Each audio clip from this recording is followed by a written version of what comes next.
The CBS Radio Mystery Theater presents...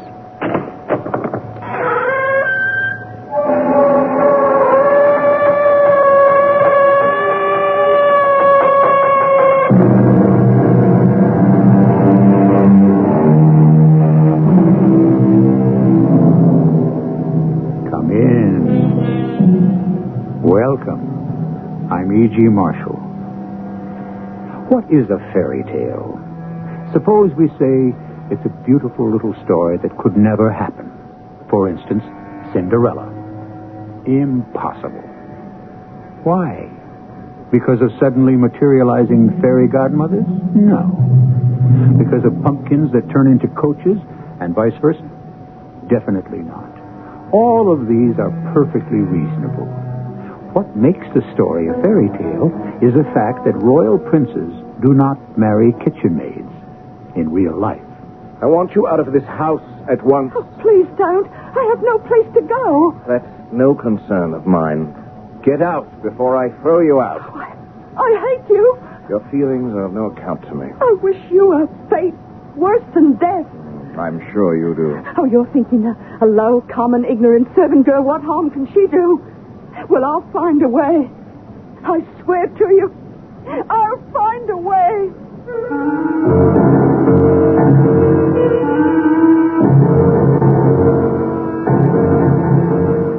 Our mystery drama, The Light That Failed, was especially adapted from the Rudyard Kipling classic For the Mystery Theater by Sam Dan and stars Mason Adams and Tony Roberts. It is sponsored in part by Buick Motor Division and Contact, the 12-hour cold capsule. I'll be back shortly with Act One.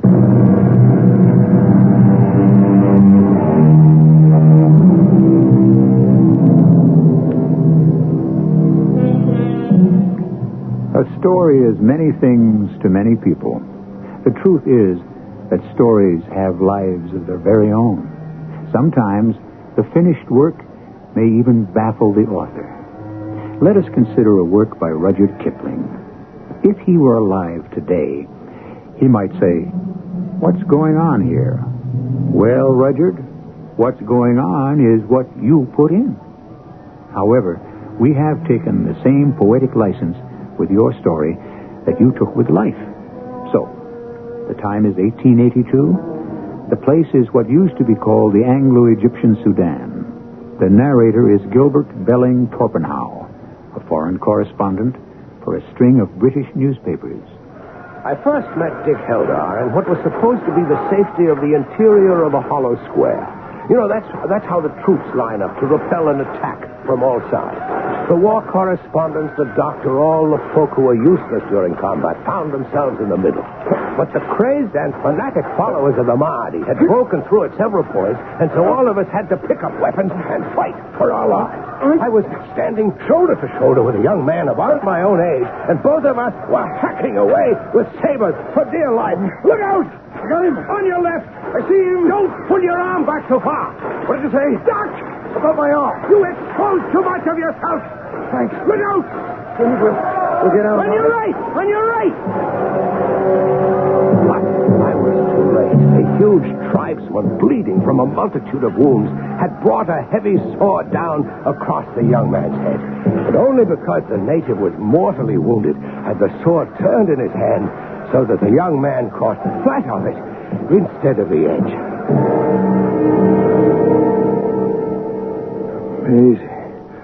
Maisie. Who's that, Maisie? Thank you, Maisie, for the drink and for tying up my head. Oh. Huh? What? You can thank me for the drink and the doctor for the bandage. Where am I? Where are you? Well, you're not back in dear old London, that's for certain. Well, what happened? You are in the Anglo-Egyptian Sudan, near a hellhole entitled Suakin. What are you doing here? Gilbert Torpenhau, special correspondent of the Southern Newspaper Syndicate. Oh, is it? Well, could they have a war without the likes of me? I suppose so. You suppose so. Without me, your British public wouldn't know what was happening. And what they don't know doesn't exist. Ergo, quod erat demonstratum, or whatever. Without me, the war wouldn't exist. Oh, you're the Gilbert Torpenhau. Guilty as charged, but you must call me Torp. And what shall I call you? Dick Heldar. Well, you're not a soldier. You're not a correspondent. What are you doing out here? I'm an artist. Well, hell, then, why aren't you back in a studio in London drinking champagne with nude models? I want to paint the war. Oh, I hope my head's going to stay on. I wonder if I can get up. Well, the doctor says you shouldn't try for a while. Oh, there. Oh, it's still there. What? My bag. Look inside. You'll find some sketches. I looked, and I saw, for the first time, I was the first to see the war sketches of Dick Heldar. I'm not a critic, far from it. But what I saw, I knew was good. Not just good, but great. The man was a genius. Because this was the war. This was the truth. A star shell bursting above the camp. A slave now being captured by a British gunboat. A single soldier lying dead in the moonlight with his throat cut. Dozens, scores of sketches, drawings, watercolors, sanguines. It was the war and the men who made it. At rest, at work, drinking, fighting, killing, and being killed. Yes, this was the war. I would write 1,000 words to describe imperfectly what he could delineate with a single stroke of a pen or a brush. Well, what do you think? I've seen worse. Do you have any money? No, not too much. My syndicate may be interested in taking on a war artist. Would they? I don't suppose you care much what you get. Well, money is really very unimportant. Oh, fine, because they'll pay practically nothing. They'll take advantage of you. What I want is my first chance. Well, I'll see what I can do. As soon as I could, I wired the syndicate. I've got a man here, a great artist. And they replied, with their usual open-hearted generosity, we'll take him on trial, expenses only, send all his sketches. I knew I'd get my chance. Sorry it's a little money. Oh, if I come through this business alive, they'll sweat for it. They'll all sweat for it. All? Everybody. What's everybody got to do with it? I've worked for nothing all my life. Your life has only begun. Sometimes I feel as though I've lived forever. Since the beginning of time, I feel that old. You don't look it. As I'll show them, everybody. And I must have lots of money. Why? Because it's no good without it. Money. That's what counts. And what about art? You worry about art, and I'll worry about money. And between us, we'll carry on to victory. I owe you a favor. The assignment from my syndicate? It may turn out to be a terrible disservice. Oh, no. Look, let's not talk about favors. In all that cutting and hacking during the last attack, we saved each other more times than we can count. What? Where are you going? To the telegraph office. And what for? I shan't tell you. You'd object. To what? To what I intend to do. You're a man of scruples. And you're not?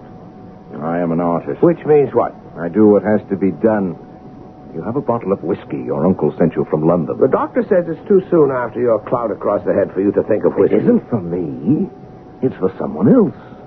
I don't ask for who, because I shall not tell you. Well, then you can't have the bottle. I won't aid or abet you in committing what I know is going to be a sin. It will be something sinful, won't it? Well, you would consider it sinful, I suppose. But you could prevent me from committing another sin, that of robbery, because if you don't give me the whiskey, I shall steal it from your kit. Oh, no, you won't, because I intend to guard it day and night. Oh, you're no match for me, Torp. You see, I was raised in a foster home by a Mrs. Jennett. Jennett? Isn't a Jennett a kind of a donkey? Yes. She had the mind and the morals of a female donkey, too. And when she hit you, you felt as if you were kicked by one. She was very economical.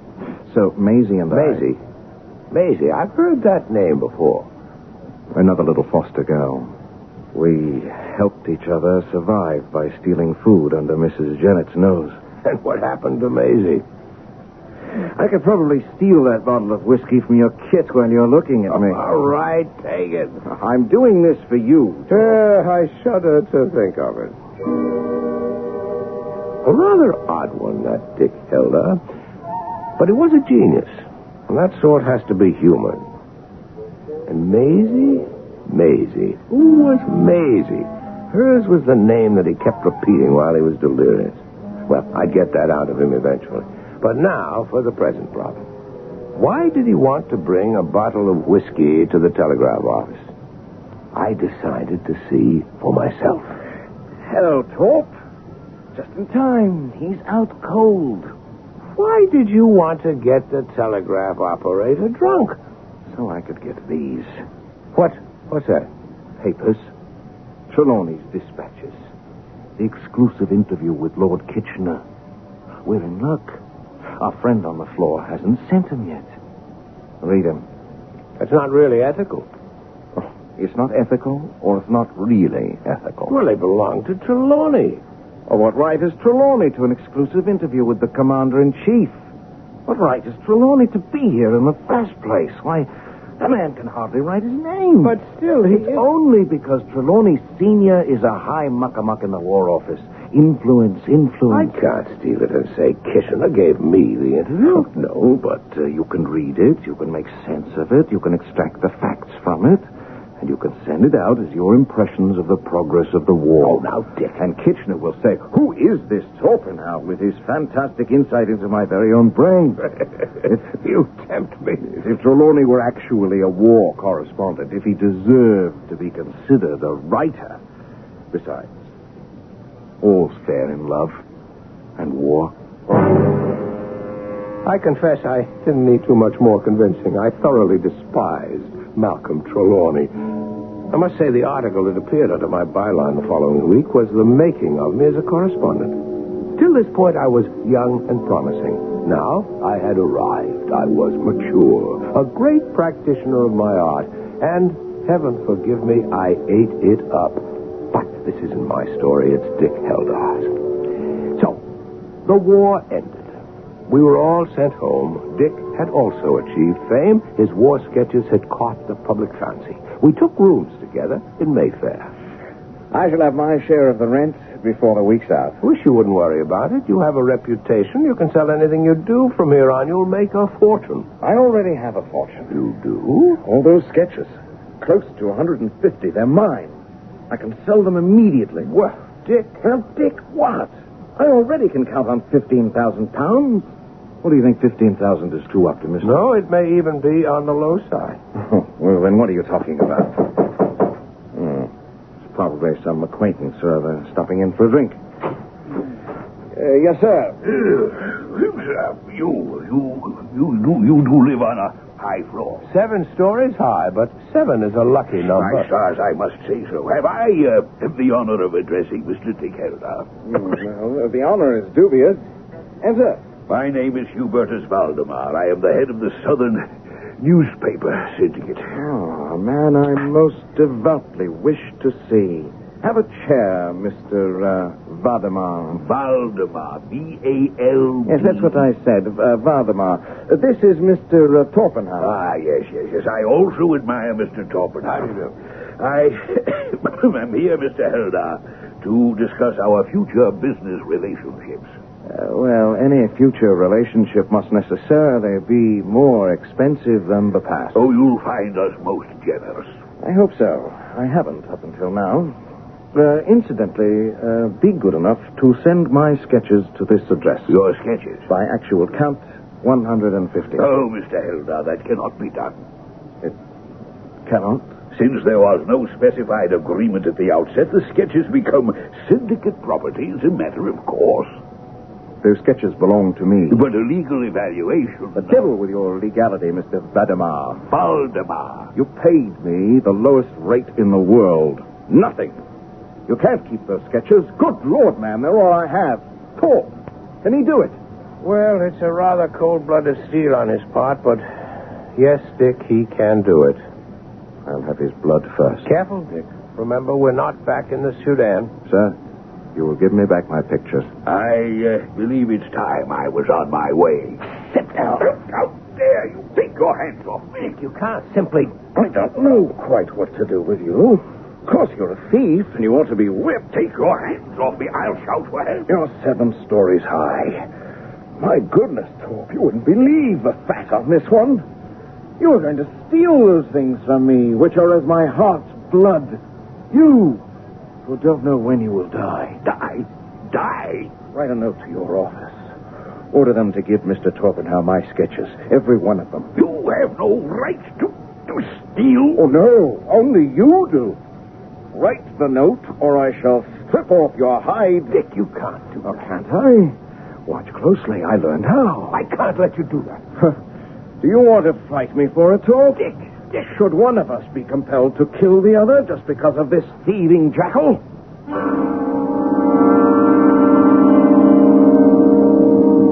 Who knows? But it's precisely on such random, unforeseen twists of fate that sudden violence and death flare up without warning. We're accustomed to considering the artist as a creator, but in Dick Heldar, do we see the artist as the killer? Both Dick and Torp are young men who have been subject to the searing acids of deadly hand-to-hand combat. What does this do to the soul? I'll continue with Act 2 shortly.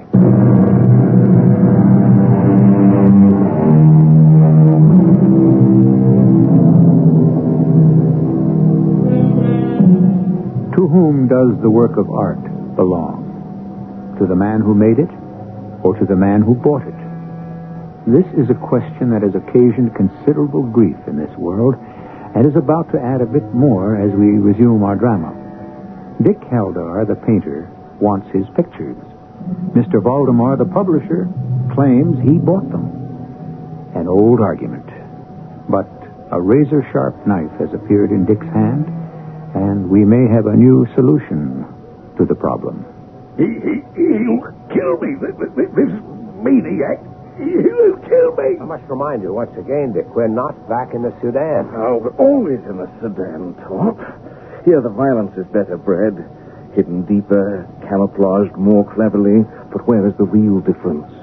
Torp is a friend. You have to help me. I can't help you kill him. Oh, I can do that alone quite nicely, thank you. Don't kill me. Don't kill me. Oh, of course not.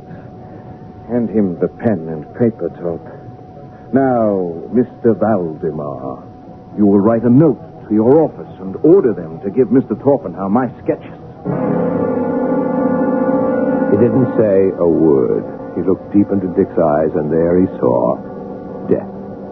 He picked up the pen with a hand that was remarkably steady, considering the circumstance. He wrote the note. I took a cab to the Southern Newspaper Syndicate's office. I gave it to some functionary or other, and I shortly received a gigantic portfolio. I brought it back to the flat. Now, I do hope this will be a lesson to you, Mr. Valdemar. And should you ever worry me later with any nonsensical actions for a thought or whatever, believe me, I'll catch you, manhandle you, and you will die. Now go. Vanish. Disappear. Out. Be sure I have seen the last of you, Mr. Valdemar. Valdemar! What a lawless breed these people are. Think of the hideous blackness of that man's mind. Have you all the sketches, Torp? Exactly 147. Well, that's close enough. Dick, I must say you begin well. He was interfering with me, Torp. Well, what did the money mean to him? He's a man of wealth. But this is my work. It's everything to me, and he was going to steal them. I'm sorry now I didn't hit him. I should have killed him. The commissions began coming in so quickly, Dick could hardly keep track of them. The ladies, especially the ladies, couldn't get enough of him. He had that way of making their eyes gaze forth in a kind of dreamy reverie. Yes, every female wants to be known as a woman of mystery. And with one sure stroke, Dick could give them a most unfathomable air. I caught him finally on one of the rare nights when he wasn't being lionized somewhere. Well, how does success taste, Dick? Good. No, delicious. I want more. More. The lean years are past, gone for good, but never to be forgotten. Oh, I shall wallow in these fat ones. Careful, my friend. That way lies bad work. Oh, I love the power, the fun, the fuss, and above all, I love the money. Even though the people who make the fuss and pay the money are a queer gang. An amazingly queer lot. Well, I should think you have enough money now. Oh, no, nowhere near enough. Well, then, Dick, you must tell me, what is enough? There are those men who have money, and then there are those men who have a fortune. And why would you want a fortune? For her. For whom? For Maisie. Huh? The mysterious Maisie. She won't have me until I'm fabulously wealthy and famous. Well, you're famous at any rate. Well, just a little.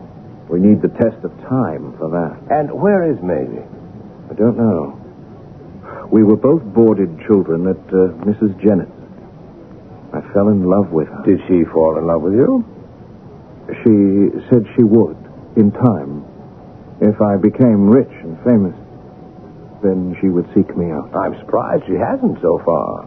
Well, that's because I'm neither rich enough nor famous enough. And how will you know when that will be? Simple. On the day she seeks me out. Meanwhile, I must try harder and harder. Tell me something about Maisie. She's an angel. And why aren't you good enough for her now? So, you don't understand. All right then. Tell me this. Maisie, does she really exist? I couldn't get a rise out of him. He was doing what he wanted to do, turning out paintings as if he were a printing press. But it was a bubble that soon must burst. His work was becoming inferior. But you couldn't tell him anything. At least I couldn't. But finally, somebody did. Someone who never dreamed he was an expert on art. Someone I can only refer to as the unknown soldier. The way of it was this. We were out for a stroll, and we paused before the window of a print shop. There was a reproduction, a good one, of a painting by Dick, one that he had done in the Sudan. It was the wild, whirling rush of a field battery going into action under fire. As we gazed at it, I could hear a voice. And from the corner of my eye, I saw two artillery soldiers, and one was saying to the other, "Oh, they've chucked off the lead horse. He's tore up awful. But they're making good time with the others. That lead driver drives better than you, Tom. See how cunning he's nursing his horse. See how his foot's braced against the iron. He's all right. And I beggar what drew that picture, he knows what's what, he does. Let's go in and buy it for the mess." The picture won the complete approval of the sternest critics in the world. For a long moment, Dick looked at it, and then he cleared his throat. He had been moved in a way that I hadn't seen since the Sudan. We walked home in silence. When we arrived at our entranceway, there was a girl standing at the door. She had blonde hair, a cheap little sailor hat, and a rather soiled blue and white dress. She stood there and gazed at us. Suddenly, Dick shouted, "Maisie! Maisie! What are you saying, Dick? You mean this is Maisie?" Oh, here now. Who do you take me for? Maisie, you've come to me. Oh, no. It's not Maisie. Dick.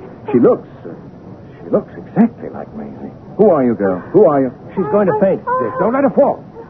What are we going to do with her? Perhaps we'd better bring her upstairs. A girl of her sort. What sort?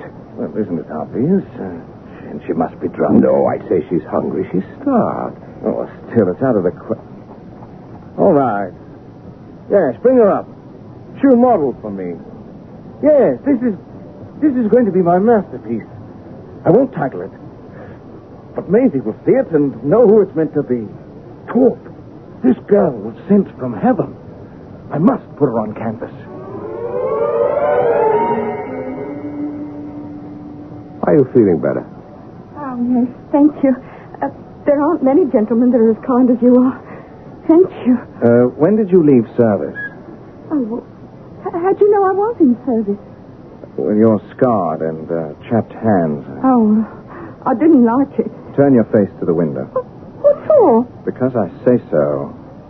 Listen to me. I'm an artist. I want to draw your head. What for?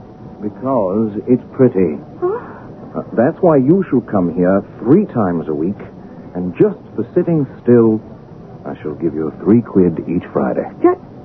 Just for sitting still? Nothing else? What's your name? Oh, Bessie. Bessie Broke. Sternbroke, if you like. Oh, what's your name? Oh, but there, no man ever gave me his real one yet. And the next time you come, Bessie, you needn't wear that paint. I have all the colors you're likely to need. Now, here's a sovereign to keep you. A sovereign? From me? Yes. And you'll be here tomorrow. Understand? Now, off with you. Yes, sir. Oh, yes, think she'll be back? Of course. She smells money. And Torp, you're not to think of her as a woman. She's my model. Nothing more. Oh, yes, sir. I will, sir. I said earlier that this is Dick Heldar's story. Well, it is. But part of it is mine. Bessie came back the next day, unpainted, clean. And when she found out that all she was expected to do was merely pose, a new light came into her eyes. And finally, one day she said, Oh, it's too much money for sitting and doing nothing. You just sit there quietly now. Can't I be doing something with my hands? You keep them folded in your lap. I know. I meant your socks. Yours and Mr. Torpenhau's. and that's where it all began. She not only mended our socks, she did our clothes, she dusted the rooms. Indeed, she hated to go home. She kept finding things to do. Dick treated her like dirt. That is, he never noticed her, except as a model. But I couldn't help noticing how attractive she really was. How tender, how sympathetic. Dick would finish painting and go for a walk, but I would be in my room, writing. She would knock timidly and come in, ask me questions. So wanted to improve herself. And something was happening. Happening to me. She was only a girl from the slums, no breeding, no education, yet I couldn't help thinking that no other girl had ever really moved me. She sensed it. One day we were alone in the house. She brought me my socks, and as she handed them to me, and her fingers brushed against mine, before I knew it, she was in my arms. We were holding each other tightly, and we kissed. Oh. Bessie. Oh, sir. Sir, it isn't right for me to let you, but I can't help it. You're so kind. Bessie, I do feel great affection for you. Oh, sir. But, Bessie, I could never... Mr. Torpenhau, I'm not asking you to marry me. I know my place, but couldn't you take and live with me till your very own Miss Right comes along? I'm only Miss Wrong, I know. I could never be anything else, but... Oh, I'd work my hands to the bone for you. I'm not ugly to look at, you know. I'm so lonely. Oh, please, say you will. Oh! Come in here, I need you. It's Dick. Oh, what does he want? He wants to see me. Oh, tell him you'll see him later. Oh! Oh, don't go to him now. Please, he'll ruin it. That's what he'll do, ruin it. Oh, Bessie, my dear, I'll be right back. No, wait. Oh, what kind of foolishness is going on in here? What the devil right of you to interfere? From your own common sense, tell you it's impossible. For heaven's sake, Torp, whatever got into you? Dick, I oughtn't to have seen her moving about in these rooms like a housewife. It gives a lonely man ideas. Yes, and you've got to get rid of those ideas. Do you know how? Oh, Dick, I wish I did. Well, you're going to Germany to do a series on the army maneuvers tonight. Now, you can't stay and resist the devil. Success requires flight. Immediately. Pack your bag. Mr. Torpenhau, you're not leaving. Yes, he has a special assignment. I'm asking him. And I'm answering. Oh, please. You may leave now, Bessie. Be back here tomorrow at 11 sharp. I hate you. And your feelings are of no account to me. You'll pay for what you've done to me. Bessie, I do have to leave. I do. Oh, you took away my only chance for happiness, Mr. Heldar. But you'll pay. Oh, you're thinking, she's only a low and common girl. What can she do to a gentleman like me? But I'll find something. I'll do something. Something worse than death. It doesn't matter who or what the woman is. If she threatens vengeance, take her seriously. For women excel at this particular game. And before the third act is over, she will have found her revenge. A diabolical revenge that will be something worse than death. Let's all prepare for it. And I shall return with it in just a few moments.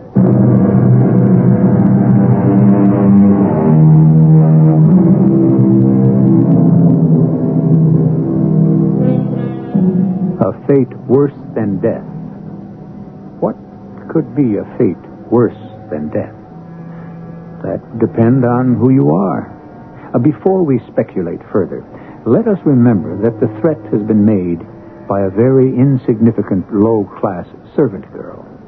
And while these distinctions may be blurred or even non-existent in our democratic society, our story takes place in Victorian England. And here is our storyteller, once again, Gilbert Torpenhau.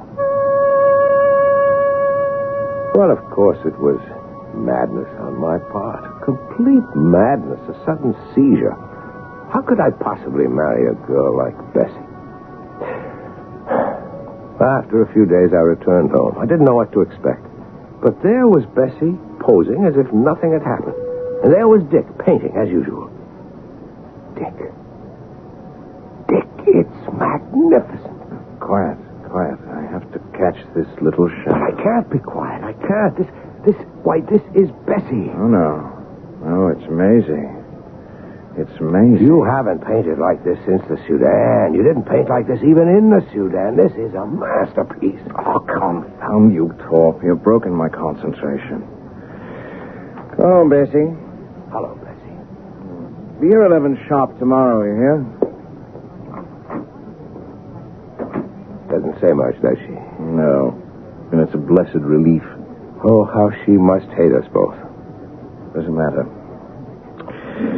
So, you like it? Oh, this picture will make you. I thought I was made already. I mean, as a real artist, not just a realistic painter of war pictures or a smooth society hack, but an artist. I will be an artist on the day that Maisie sees that picture. Because that's the day she'll come to see me. And she'll be mine. I hope so, Dick. Damn. What is it? For a moment, I thought I had a veil across my eyes. A veil? Oh, it's just the flimsiest gauze-like veil. Probably indigestion. Indigestion does that. Hadn't you better see a doctor? I don't have time. Nonsense, man. You must make time. He would never have gone on his own, so I made an appointment with a doctor, a specialist. After much argument, I finally dragged him to the men's office. He was a very cheerful doctor. He chirped like a sparrow. Well, Mr. Heldar, you know we all need a bit of patching now and then. Like a ship. Exactly like the ship. We must be kept ship-shape. What? I think, Doctor, I have neglected the warnings of the stomach too long. Hence these spots before my eyes. Oh, is that what you think? Absolutely. Here I was under the impression that you came to find out what I think. Yes, by all means. Go ahead. Thank you. This wound, this blow you received in the fighting in the Sudan. Oh, that hasn't bothered me in years. Well, there was damage to the optic nerve and the bright, hot light of the tropics. Doctor, if there is a verdict, I want it immediately. Well, I am a painter. I have no time to waste. Tell me. Well, there has been steady, irreversible deterioration of the optic nerve. And I'm going blind. Yes. Absolutely, completely, totally blind. Yes. How long do I have? If you avoid all strain and anxiety, perhaps a year. You must stop painting. The strain of the close work it requires. I see. I must stop painting in order to keep my sight a little bit longer. Yes. What good is my sight if I can't paint? All the way home, we didn't say a word. We simply didn't talk about it. We couldn't. When we arrived at the flat, Bessie was waiting as usual, silent as usual. Dick picked up his brushes and began to work. Are you almost finished with it, Dick? Oh, yes, I have just enough time for that. It's simply a great piece of work, Dick. Oh, these past few weeks, it seems I've never seen color so clearly. And line so sharply. I suppose it's like a candle which burns out. Just before the end, it sputters and flares for a brief instant. This is my brief moment. Beautiful. It's beautiful. And it's Bessie. No. It's Maisie. She'll see it. That's what I live for now. He painted for a few moments longer, and then he put down his brushes. His face had become lined with fatigue. Now I noticed the lines about his eyes. He tired so easily. He stood staring at nothing for a moment, and then... It'll be enough for today. Bessie, I want you back here tomorrow morning at 11 sharp. Talk. I think I'll lie down before dinner. How have you been, Bessie? Huh? As well as can be expected. I wonder that you came back after the shabby way both Mr. Heldar and I have treated you. Well, the wages are good. Girl in my position can't afford to be particular. He's going blind, ain't he? Yes. Well, he can thank me for it. Or curse me for it. You? I wished it on him. And I prayed for it to happen to him. What else could be a fate worse than death for an artist? I went to church and on my knees I prayed for it. I'm sorry to disappoint you, Bessie. It wasn't your doing. How do you know? I was there when it happened, in the Sudan. A blow across the head. Damaged the optic nerve. Oh, yes? Well, I'll think of something else. You had better go, Bessie. I saw her standing there furious. Her face was ugly. Whatever the spell was she might have cast over me, it was broken, and for all time I was free of her. And soon, in a day or 2 or 3, Dick would be finished with the painting, and he would be free of her, too. I must tell you what happened. A week later, I was writing in my room when I heard him call to me. Torp! Come in here, quick! Look, Torp. Look, it's finished. It's really finished. Oh, Dick, it is marvelous. It's your masterpiece. Oh, the colors.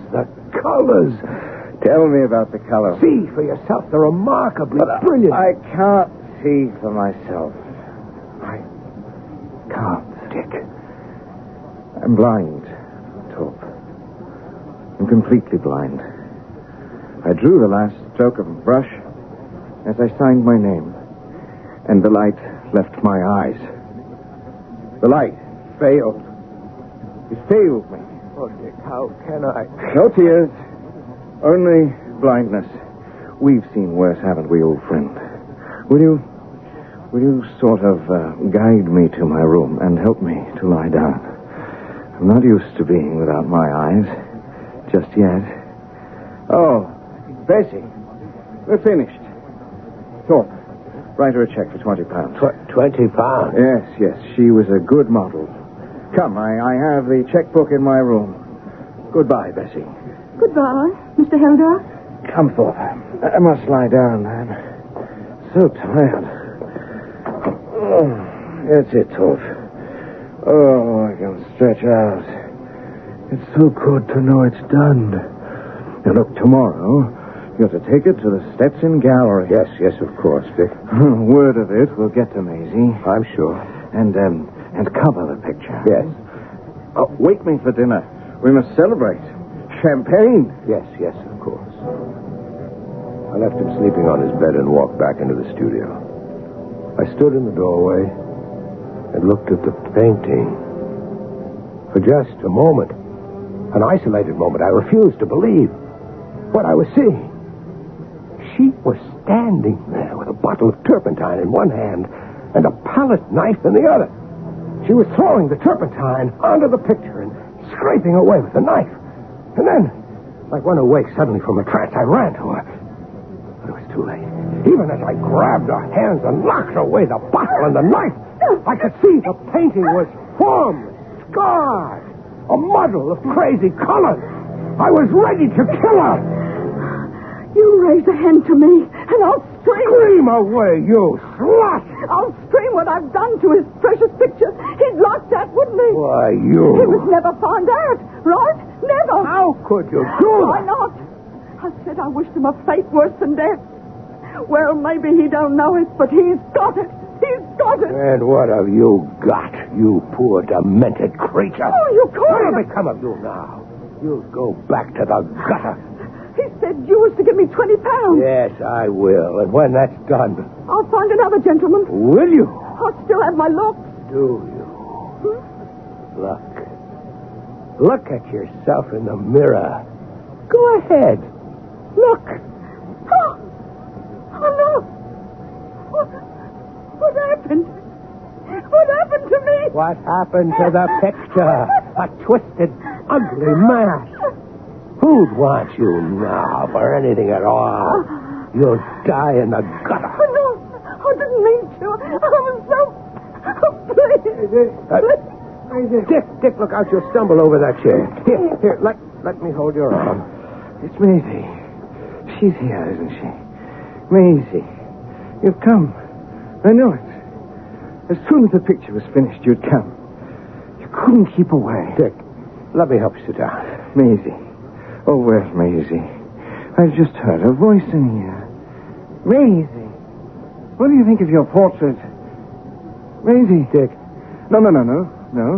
Let her think. Let her regard it. That's what you have to do with a picture. Regard it. Oh, Maisie, when we were children at Mrs. Jennett's, I helped you. And now you will help me.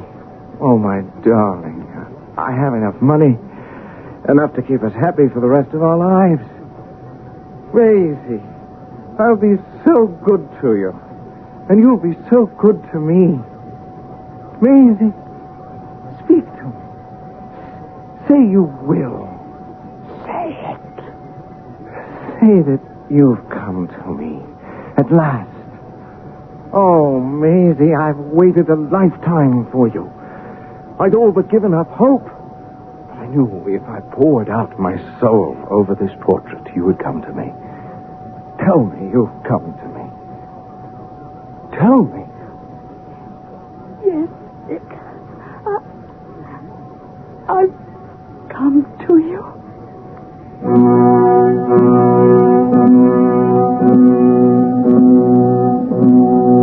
Taking everything into consideration, would you say we've had a happy ending?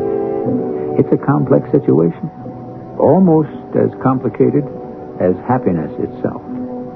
However, one thing we do seem to provide, and that is the old saying, love is blind. I shall return shortly.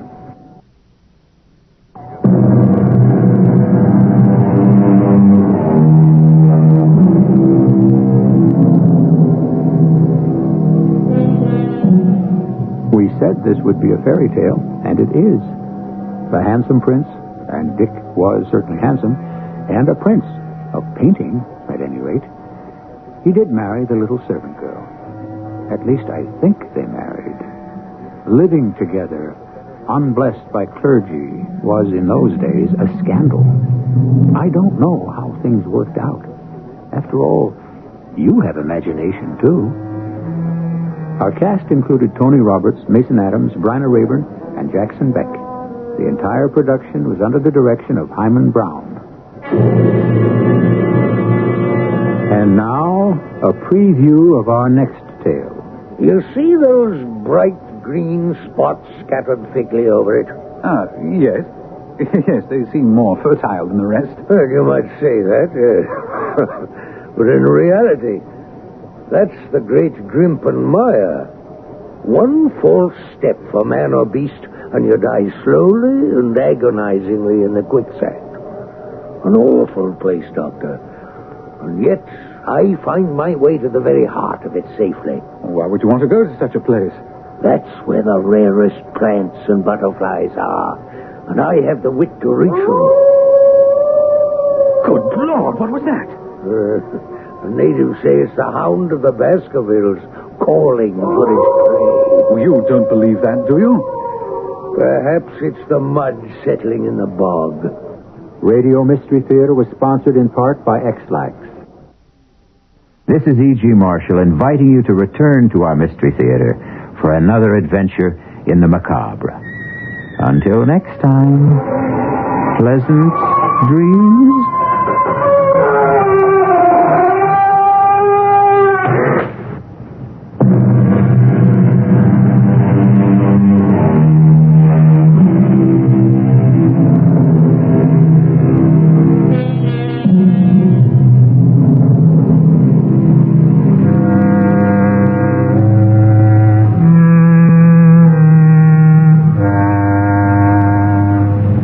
CBS Radio Mystery Theater presents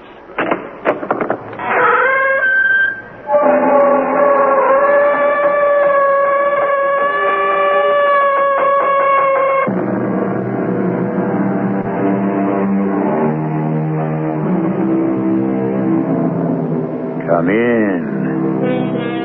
Welcome. I'm E.G. Marshall with an out-of-the-ordinary story. The kind I enjoy most because its roots are buried in the past. Sometimes centuries go by before a trait emerges to characterize a person. The argument about environment and inheritance goes on endlessly. One authority insists that how you live is more important than who you are. I'm not qualified to take sides, but like most of you, I think that a person, the essential person, is the result of both. Not equally, perhaps, but that's for you to decide after you meet Gordon Davis, a middle-aged, well-to-do manager of an American bank in Honolulu. I can't explain it, Chung-Li. The explanation lies hidden in your mind.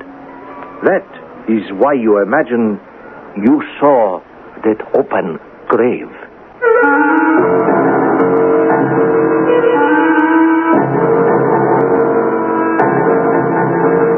Our mystery drama, The Silent Witness, was written especially for Mystery Theater by Roy Windsor and stars Ralph Bell.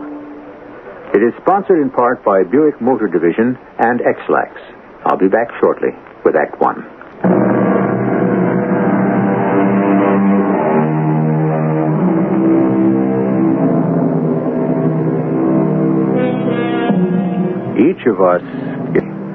Each of us is unique.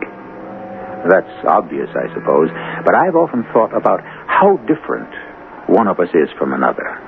Within a family, no two persons are alike. I'll even include twins.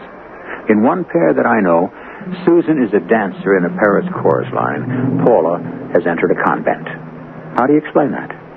Same early environment, same background, but completely different in points of view, interests, and goals. That's why Gordon Davis is... But let's meet him in his Honolulu home. Wilson? Yes, Mr. Davis? There's his taxi, right on time. His name is Blessing, Tony Blessing. Right, sir. New chap sent out from New York. I hope he works out. How about first trainee, eh, Wilson? No, sir.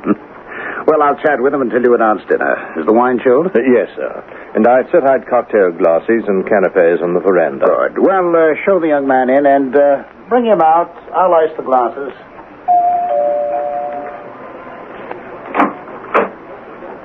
Good evening, Mr. Blessing. Right this way, sir. Oh, thank you. Welcome to Honolulu, Mr. Blessing. Please sit down. Oh, thank you, sir. Wow. The view is spectacular. Yes, it is lovely. Will you have a rum punch? Rum punch will be fine. Two, Wilson. Right away, sir. Been in Hawaii before? No, this is my first visit. It's hardly a visit. Right. And the way I feel... Oh, thank you, Wilson.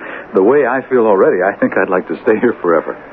Yes, I felt the same way when I was sent out. And I've been here 27 years. Hawaii is a paradise island. Intoxicating in many ways. I won't let Honolulu's magic lull me to sleep. For one thing, I don't play golf. Besides, I'm engaged, and Jill has joined me here in a few days. And if you think I'll work out, Jill and I will get married and live here. Good. Marriage, I'm told, is a settling influence. I don't know from experience because I'm just a fussy old bachelor. Dinner is served, Mr. Davis. Thank you, Wilson. We'll be right along. After we close the bank tomorrow, if you have nothing better to do, I'll show you the city. Oh, thank you very much. I'd like to do that. Including our American cemetery. Ooh, that sounds kind of grim. It will graphically make my point about the danger of succumbing to the charms of old Hawaii. One of your predecessors is buried there. Oh? A fine young man named Murdoch. Very promising, but he succumbed to the allure of the island. And after 6 months, he drank himself to death. It saddened all of us. And you visit his grave from time to time? Oh, yes, quite often. The cemetery is restful. His gravestone reminds me that life is transient, after all. It is to be enjoyed, not abused. If you will remember that, you can have a glorious life here. Otherwise... I understand. Don't be lured into overindulgence. Yes, exactly. Beauty can be an opiate. Concentrate on your work and remember Murdoch. And now, let us go on into dinner.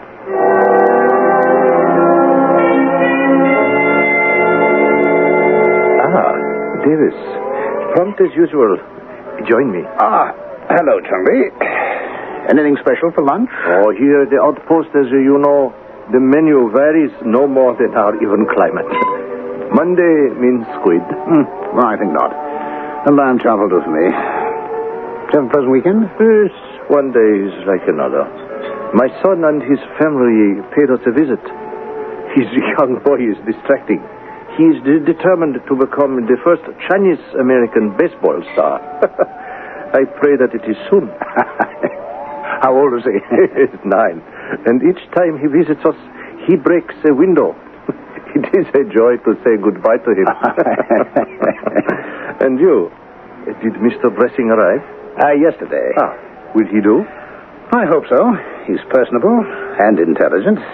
You'll meet him.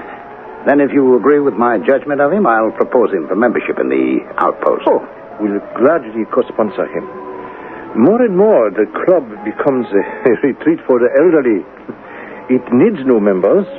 The continuity of life is our immortality. A new generation succeeds ours, or life stagnates. Well, I'm not quite ready to be placed on a shelf, Chumley. But do you not retire soon? Oh, I could retire now, but I'm only 57. I'll close my desk when I'm 60. Unless you open another in Hong Kong. Yes, that might happen, but I hope not. My roots are here in Honolulu. There is nothing to compare with our lovely Hawaii. You have lost your ambition to its charm. Yes, perhaps. I cautioned Blessing last night. You still remember Murdoch, poor man. Yes. Chinese know that indulgence, like the hunger of a ravenous dog, is never satisfied, and that excess is self-destructive. Well said, John. Unlike Murdoch, you have led an exemplary life. I have known you almost since the day you arrived from New York. Yes, by ship. You have never been back. I have no real ties there, Chumley. One sister with a disagreeable husband. If you should be transferred to Hong Kong, you would be missed. Well, it may not happen. If it does, I'd leave, of course, and, well, Hong Kong, like Honolulu, is a remarkable city. Perhaps that is where I'd retire. And not return here? Well, perhaps not. But you just said your roots are here. So are your memories, my friend. Yes, and one of them is still green. Is it regrettable to you, Davis, that you didn't marry her? No. It would have been disastrous. For you? Yes. The scandal would have been ruinous. Today, it is different. Back then, it would have cost me my position. And you try to find peace when you meditate in the American cemetery. Is that not so? You go there often, I know. I'm going there this afternoon with Blessing. On the pretext of showing him the grave of poor Murdoch? No, I want Blessing to succeed. Advice is not as effective as an example, which is drawn from a gravestone. And what advice do you draw from the gravestone of Mrs. Dromley? A man who is subservient to infatuation has lost his reason. She was a married woman, Chumley. And subsequently, like a flower exposed to snow, she withered away and died. And I chose to follow my career. I have never talked about her except to you, Chumley. And Blessing told me that he's engaged and that the young woman, Jill, I believe he said, will arrive in a few days. And then if he sees a future here, they'll marry and settle down. Maybe that's what reawakened my memory of the past. Do not dwell on what you remember. The past is a funeral gone by. It seems like yesterday. It was 20 years ago, and her daughters are now grown women. I recall that George Drumley took them back to the States. I wonder what became of them. Wasn't one of them named Jill? Yes, Chumley. The older girl was named Jill.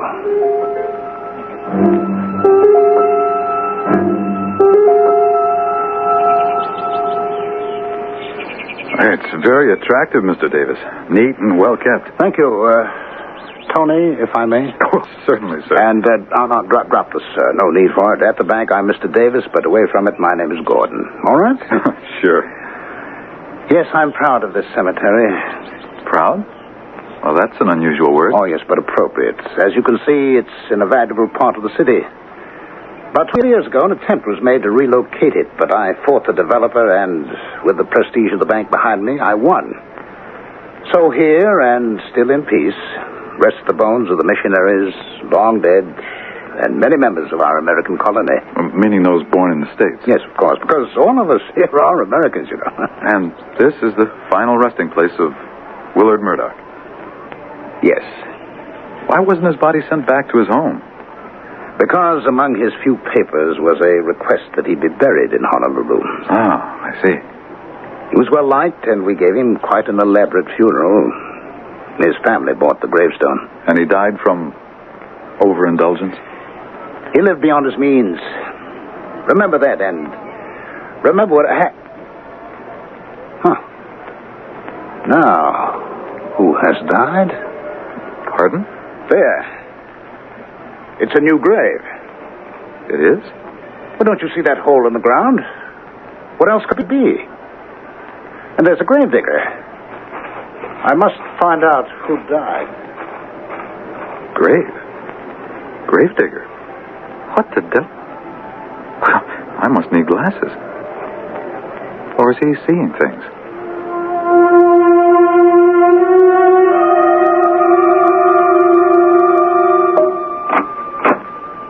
Good evening, Mr. Davis. I trust you had a pleasant day, sir. Who died, Wilson? What American has died? Well, I know of none, sir. Well, the evening paper... No. I walked Mr. Blessing through the cemetery half an hour ago, and 2 men were digging a grave. I must find out who died. Well, may I fix you a rubber swizzle, sir? Yes, Wilson. I can't understand it. Make some inquiries, Wilson. Phone the newspapers and the graveyard manager. Although he's probably gone home for the night. Your drink, sir. Oh, thank you. Oh, by the by, sir, Mr. Blessing telephoned shortly before you returned. Oh? What for, did he say? To inquire how you were. How I am? Well, you can see how I am. Why would he inquire about how I am? He hoped that the tour around the city hadn't tired you out. And also to thank you. Well, that's odd. I'm in the best of health. Are you concealing something, Wilson? Oh, no, sir. There's a peculiar expression on your face. Oh, well, I'm sorry, sir. Oh, if you'll excuse me, I'll make those telephone calls. Yes, please do. How strange.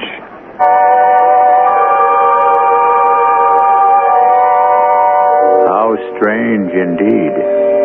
Does Tony Blessing need glasses, or has Mr. Davis' mind played a trick on him? Almost 100 years ago, Oscar Wilde wrote that imagination is a result of heredity. It is simply concentrated race experience. There's that word heredity again. I mentioned it earlier, and Oscar Wilde supports its importance in the makeup of a man. Is imagination also an illusion? We'll find out when I return with Act 2.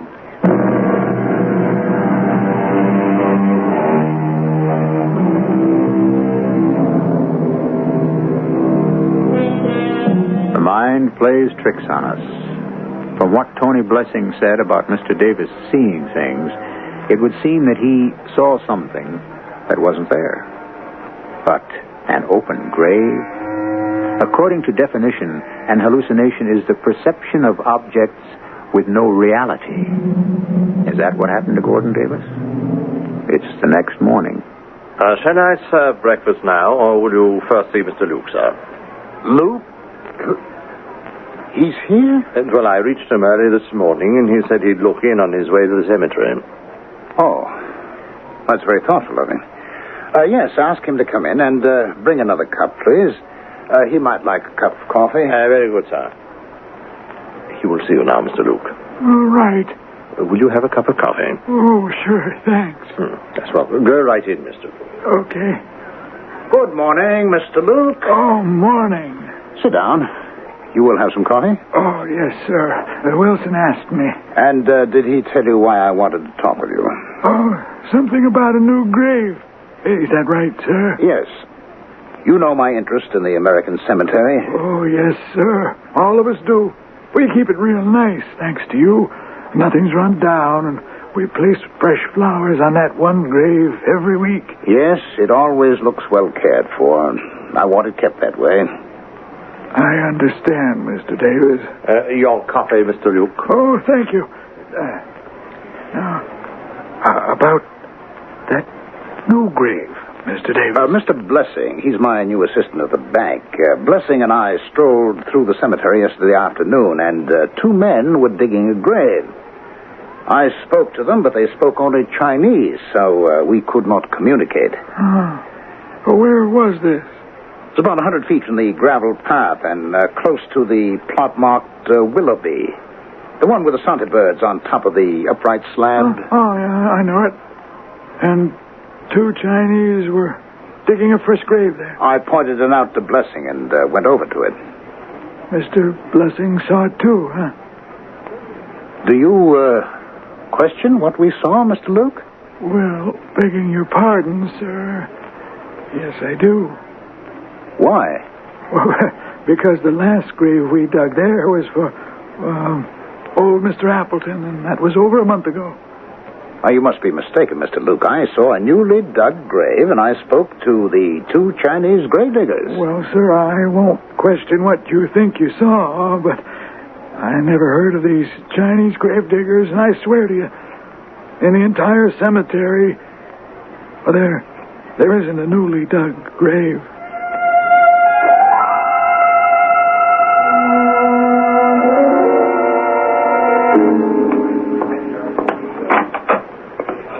Good morning, Mr. Davis. Come in, Tony. Please sit down. We have to have a talk. Oh, that sounds ominous. If it's about the requested loan for the beach club... No. It's nothing to do with business. Where do you think I went after breakfast? Well, I have no idea. To the cemetery with Mr. Luke, the manager. Oh? Remember the newly dug grave we saw? Yes, of course, sir. There isn't one. Why did you pretend that you'd also seen it? Well, I didn't want to embarrass you, sir. It's a very strange experience. How would you explain it? I can't. I mean, a doctor, a psychiatrist might be able to. I've heard of persons hallucinating, of course. Drug addicts have hallucinations. But you look in good health, Mr. Davis. I am. And why would I experience an hallucination? Well, I don't suppose it's an uncommon experience.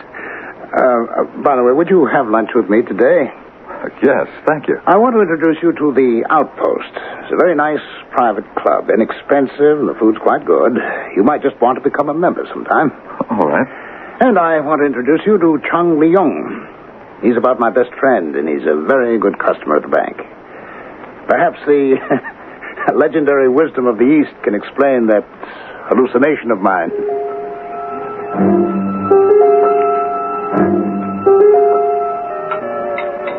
The Chinese do not think that a hallucination is abnormal. If a person will meditate, he can discover the cause of an illusion. But what could have caused me to see an open grave? Preoccupation with the death, my friend. You are a constant frequenter of the cemetery. You make it sound morbid. I find rest and peace there. If you will meditate to discover why you saw that open grave, you will learn the reason. You may know it now. Turn away from it. Let it sink to the very bottom of your mind. That's what I intend to do, Chung Li. Perhaps I should take a few weeks off. A change of scene, like rain after drought, refreshes a man's mind. You will go to Hong Kong? Yes, I'll take a steamer and pay a visit to old Morrison. Tony can carry on for me here.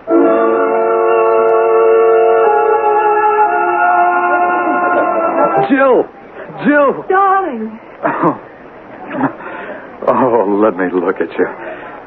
May I say fabulous? You better. How do you like my hometown? Don't you love it? I never want to leave it. Hey, how was the flight? Just fine. Hey, will you marry me? I suppose so. I only bought a one-way ticket. Okay. Pick a church. I'm settling into the job at the bank, and I like Mr. Davis very much. Hey, let's get married tonight. Oh, you're wild. No, I'm not. Well, then you won't have to check into the hotel. You're too much. No, I'm going to spend my first night in Honolulu in bed alone. Okay. And I'll find myself some cute little native girl. Just you try it, my sweet. And I'll provide a simple burial for you in the American cemetery. Is there anything more, Mr. Davis? A glass of brandy? I'm sure you have a good night's sleep, sir. You're very kind, Wilson. Have you spoken again with Tony Blessing? No, sir. The two of you were worried about me, weren't you? Remember I asked about that peculiar expression on your face?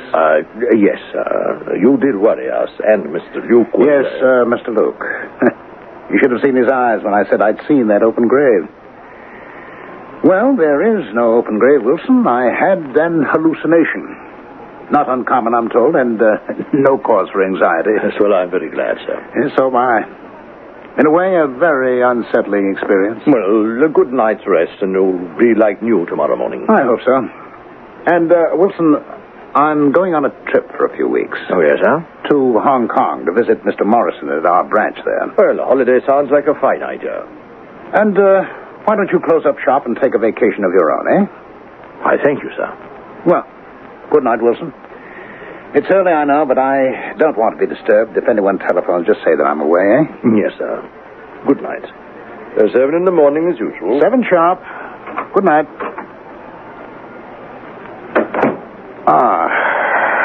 That feels good. Hong Kong. Where we planned. What the devil? Thank you for the flowers, Gordon. Hello. Of course. I must be out of my head. No, you're not, Gordon. I've tried many nights to speak with you. Haven't you felt that?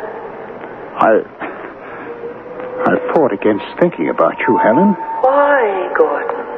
Because it's futile. You died 20 years ago. And I could be lying next to you.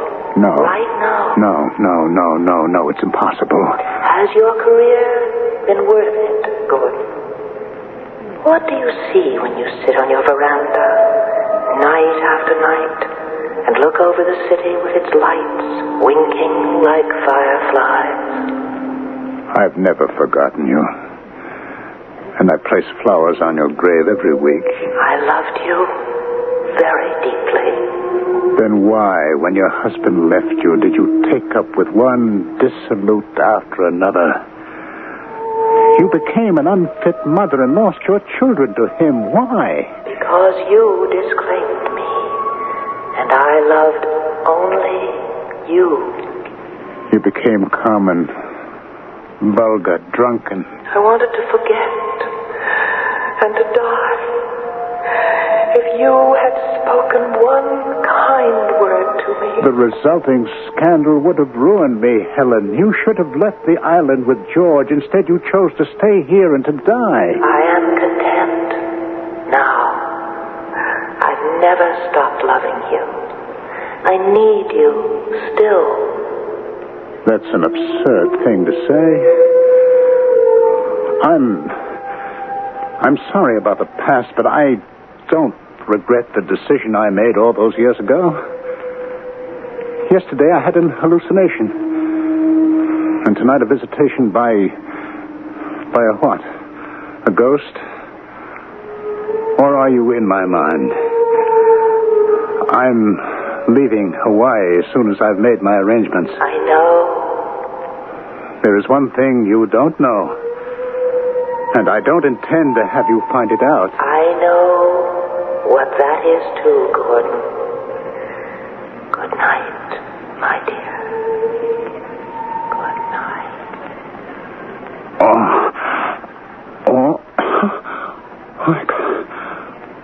Oh, good Lord. Oh, good Lord, what a nightmare. I'm covered with perspiration. Helen? I've lost touch with reality. I'm possessed.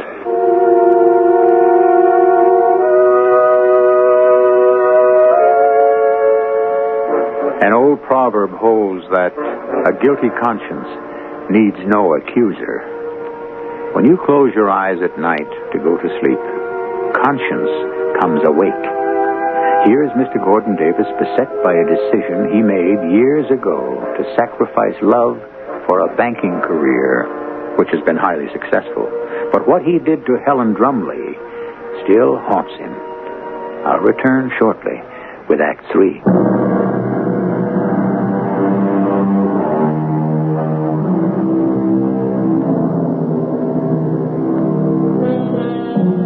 Let's not fool ourselves. That small inner voice that each of us has within him speaks the truth. If the voice is positive, so are we. If, however, the voice incessantly reminds you of sin against another, it can, without question, affect your well-being.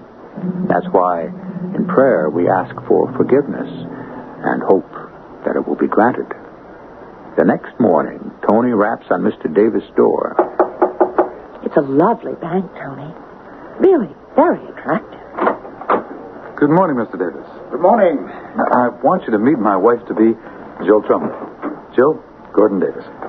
Why... Well, welcome to Honolulu, Miss Drumley. You brighten my old office. Please, sit down. Thank you. And, congratulations to you both. Thank you. We're getting married on Saturday in the church where Jill was christened. How very nice. I was born in Honolulu, Mr. Davis. So even though I've not been back here since I was 4, I am a Kamani now. A native born. Oh, yes, of course. And your parents? They're both dead, I'm sorry to say. My mother's buried in the American cemetery. My father died last year. They were divorced long ago. My sister and I got the impression that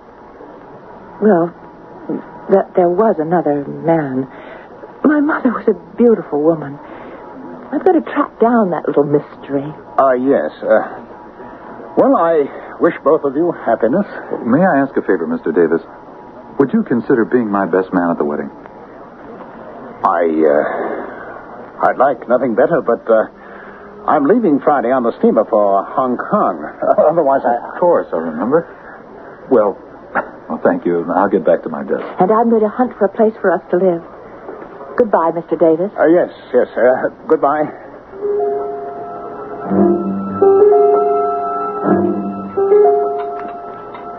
My friend, distress lines your face. Are you ill? No, Chung-Li. What sank to the bottom of the ocean has come to the surface. The young woman Tony's brought over to marry is Jill Drumley. The daughter? Oh, how unfortunate. It's a hideous coincidence. Oh, the long arm of fate. And last night I had a nightmare. Or saw a ghost. Helen Drumley appeared and spoke to me. I'm on the verge of collapse, Chung-Li. Did Jill Drumley identify you? No.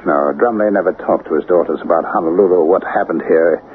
She knows nothing about her mother and me, but she will. Old acquaintances. Perhaps she will find out.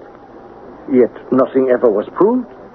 Drumley's accusations were suspicions. And your friends were unsuspecting. We were very circumspect. Yes, you loved her. I still do. But Drumley would not divorce her. Or you would have married her. I don't know. My position is... Yes, the bank. And she loved you. Yes. A man has the choice of beginning love, but not of ending it. There were men in her life after me, Chung-Li.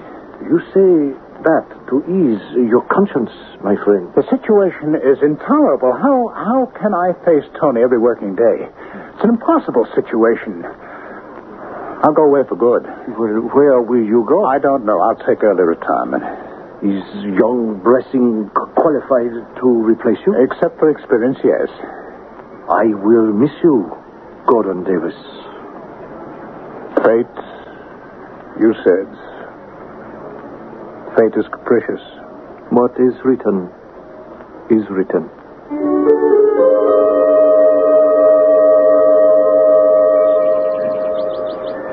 Davis and I stopped here the other day, but I didn't read the name on the gravestone. Helen Drumley. Born April 9th, 1918. Died December 1st, 1957. Only 37, Jill. How tragic. The year I was 4, my father took us back to the United States. Should we sit on this bench for a while, Tony? Of course. Lovely flowers, aren't they? You know what else I did today? While you slaved away? Oh, besides visiting the church and meeting the minister and finding a flat horse? I visited the public library, and I read back issues of the newspaper from 1950 right up to Mother's obituary. Oh? Why?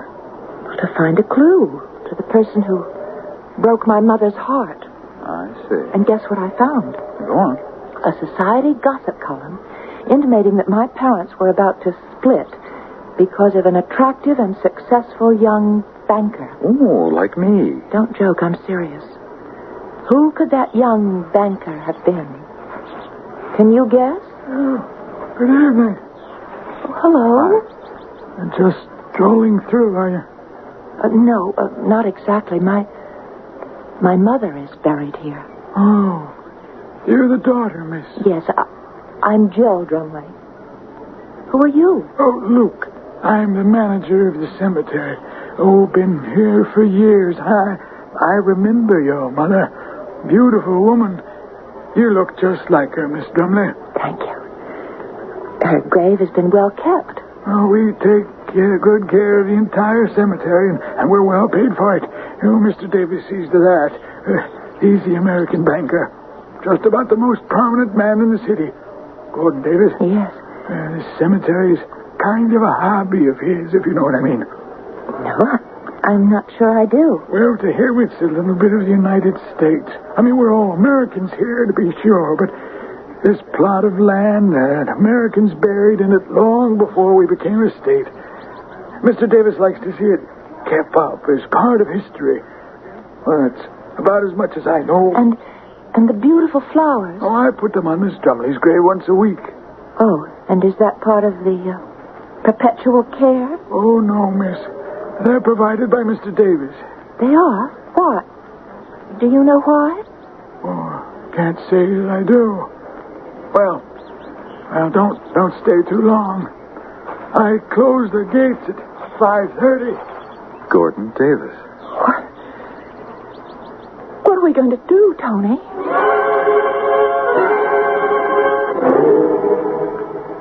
Sit down, Wilson. I have bad news. Well, I'm sorry to hear it, sir. I'm going away for good. You're leaving Hawaii permanently, Mr. Davis? Well, where are we off to? Hong Kong? No, Wilson, not Hong Kong, and I'm going alone. Oh, well, that is a blow, sir. Have I... Oh, no, certainly not. You've been invaluable. Well, then, may I ask... You've been with me since 1952? That is right, sir.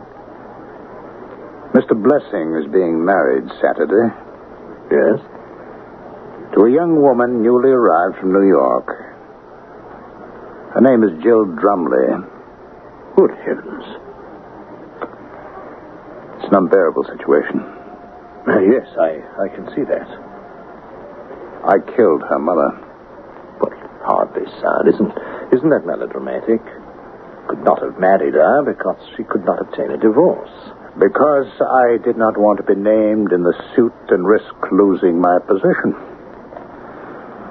I loved her dearly, Wilson. Why didn't I risk my position for her happiness and mine? Well, I can't answer those questions, Mr. Davis. Oh, but I can. Because I love the bank. Can you imagine anything more preposterous? I love the bank. The balance sheets, the interest charges, the entire orderly, monstrous, calculating business. And my life reflects it. I'm nothing more than a cipher. And a fraud. But after Mr. Drumley did divorce his wife... Oh, by then I had rejected her. She changed. My moment with her had passed. But she still haunts me. I am very sorry, Mr. Davis. But you look completely tuckered out. I hope that someplace you will find peace. Thank you. Don't worry about yourselves, Wilson. I'll give you a year's salary. Oh, sir, that's too generous. Oh, I can afford it. Thank you for listening to me, my old friend. Now I'll go up to bed and hope to sleep.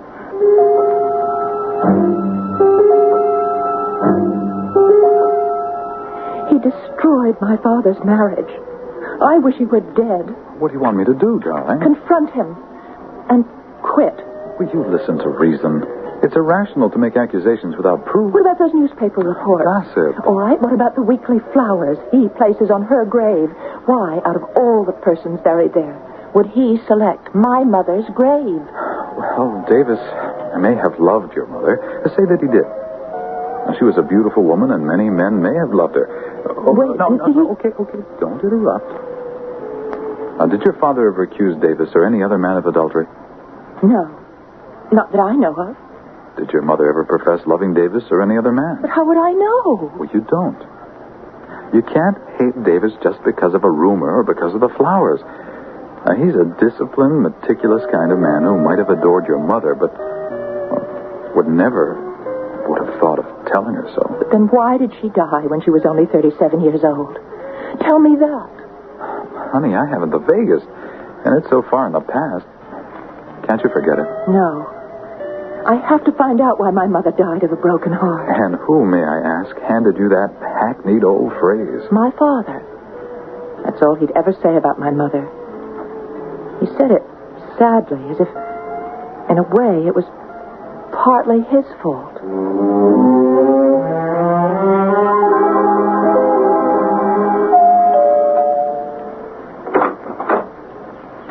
Well, Mr. Luke, you're up very early. Can I see Mr. Davis? Well, I don't wake him until 7, and that's not for almost half an hour. I don't quite know what to do, Wilson. All right, what may I ask? Well, you know the other day what he saw in the cemetery? No, the newly dug grave. Yes, I know about it. There wasn't any grave. Yes, we know that. Or grave diggers. Well, what are you getting at, Mr. Luke? I saw them. You saw the grave diggers? When? Well, certainly not this morning. Last night. I was closing the gates and I saw them. I yelled and went back toward them and they vanished. Then I went back to the path and I saw them again. I couldn't sleep. So an hour ago, just about sunrise, I went over to the cemetery and opened the gate. And? There were no grave diggers. But guess what there was? I'd rather not. A newly dug grave. You actually saw it? Sure, I saw it. I didn't imagine it. Mr. Davis did the other day. I know he did. But this time there was no well, whatever.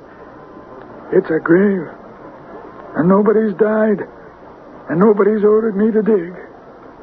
Well, maybe Mr. Davis knows about it. That's why I came by. Pour yourself a cup of coffee. I wake him up. And that is how you found him, Wilson? Oh, yes, Mr. Chudley. Fallen between his desk and his chair.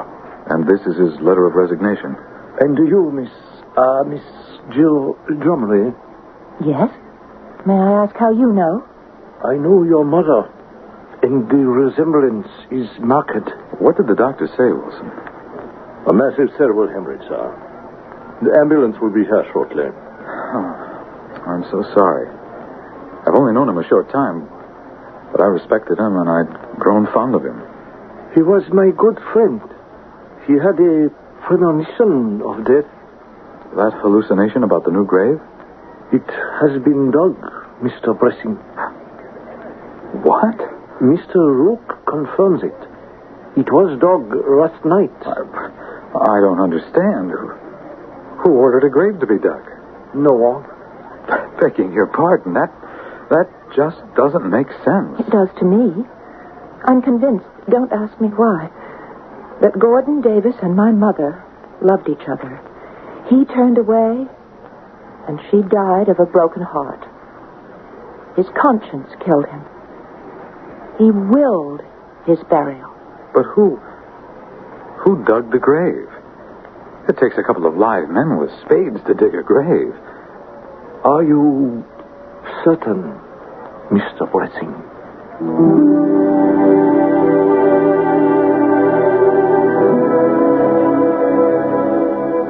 Another phenomenon? To be practical, yes. To dig a grave, you need a man or two with tools for digging. A spade. So, was Mr. Luke deluded? He swore that he saw a newly dug grave. Why might he have been deluded? Because Mr. Davis' troubled conscience forced itself into the minds of others so that they, too, could foretell his fate? And was the grave dug, for surely it was there, without anyone being conscious of it? Well, these are truly inscrutable questions. I'll have a further comment when I return shortly.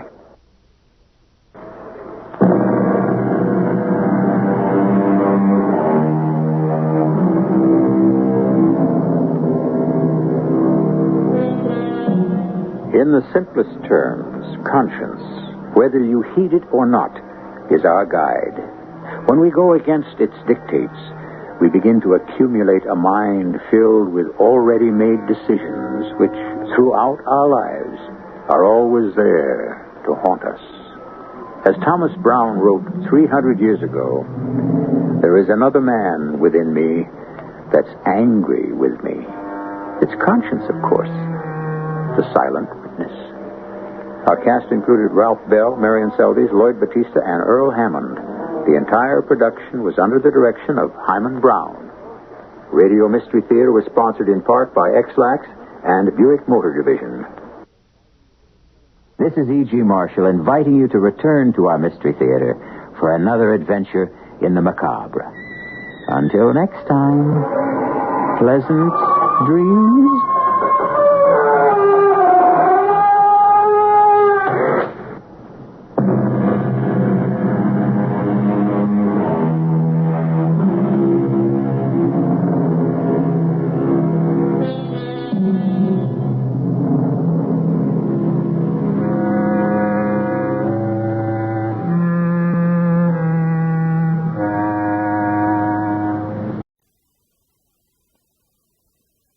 Radio Mystery Theater presents...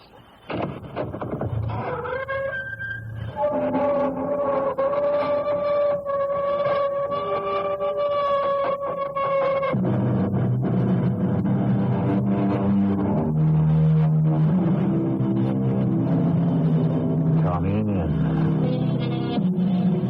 Welcome. I'm E.G. Marshall. I'm sure you're aware of the philosophical question, if a tree falls in a deserted forest where no one can hear the sound, did it make a noise? Carry the principle one step forward. If no one saw it fall, did it ever fall in the first place? Now, don't answer these questions too quickly. No one has ever been able to resolve them to everybody's satisfaction. And what does the fun require of me? Priestess, I am cursed with the habit of gambling. The curse can be lifted. No, priestess. It has been predicted I can stop only when the sun shines at midnight, when snow falls in the jungle, and when the deer turns upon and slays the pursuing tiger. Is that all? Is that all? This matter can be arranged.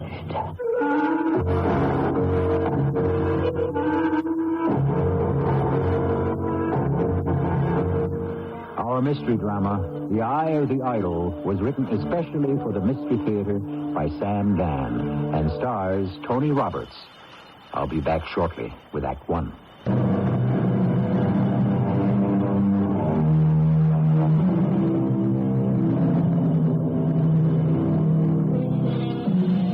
Ship me somewhere east of Suez, says Mr. Rudyard Kipling, where the best is like the worst, where there is no 10 Commandments, and a man can raise a thirst.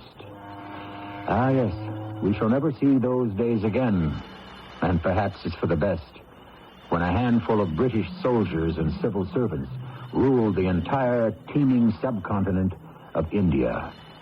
India, that ancient and eternal land of mystery and romance. And this is a story that took place many years ago when India was called the British Raj. Tanu! Tanu! Quicken a lazy scoundrel be hiding. Tanu! Has the heaven-born called? Well, what have I been standing here doing? Well, snap to, look sharp, step lively.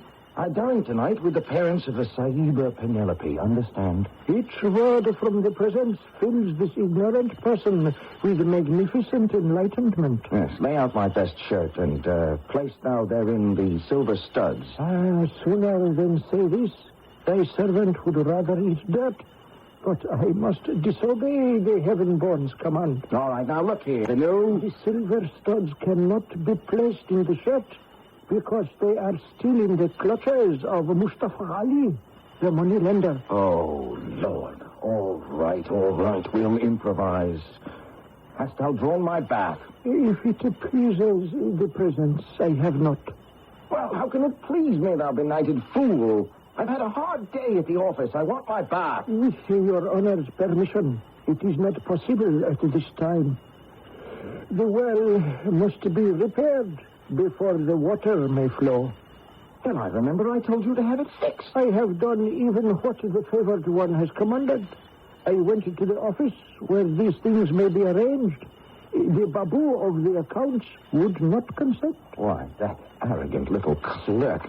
What did he say? He said, and I repeat, say unto Farnsworth Sahib that we will see first the color of his money. All right. We'll sort this out later. Meanwhile, place thou the dress suit, the shirt, and the razor in a bag. I will bathe and shave at the club. The club. This letter came for you. From whom? It is even from the self-same club that the Blessed One has just now mentioned. Well, give it to me. Why didst thou not leave it on the table where I could see it? If the Glorious One will permit, had I left it on the table, the bad news it contains would have spread through the entire house. Why dost thou say it's bad news? One can feel the evil spirit churning about within. Mr. John K. Farnsworth, Bubbling Well Road. Dear Jack, I'm sorry I must notify... What's this? New regulations. All members of the union barred from club privileges until back dues. Respectfully, Percy Smollett. Oh, they can't do this to me. I'm a charter member. It is a year since the Magnificent One has paid a single rupee. Oh, shut up. I have to have a bath. Take thou the bucket, go to the well in the village. Well, why dost thou stand there, Danu? Be off, fill the tub. Before this reputationless clod enters the bathroom, I suggest the invincible one go in there first. Oh, why would I want to go into the bathroom before thou bringest the water? And hold at the ready the double-barreled rifle. Fool, why would I bring a rifle into the bathroom? Because there is lying in the tub a cobra. A cobra? How did a cobra get into my bathtub? It must have slithered up through the sluice. Oh, this is absolutely all I need. They enjoy the warmth of the pipes. Yes, I'll give him something to enjoy. Put the gun together for me. It is even now assembled and loaded and waiting by the door. Between the sharks at the club and the snakes in my house. Look at him lying there. As if he owned the place. You think the beggar was paying rent and taxes? Well, how do you like this? Ah, that did him. Ugly brute. 15 feet, it is an inch. Junior, yes. Come in. Get rid of him. With your honor's permission, soon. No, not soon. Now. No, but we must wait. For what? The mate. Even now, it is probably crawling through the pipe on the trail of its beloved. May I remind the unconquerable one to hold the other barrel ready. Some mornings, it doesn't pay to get up. But on a day like this, it doesn't even pay to be alive.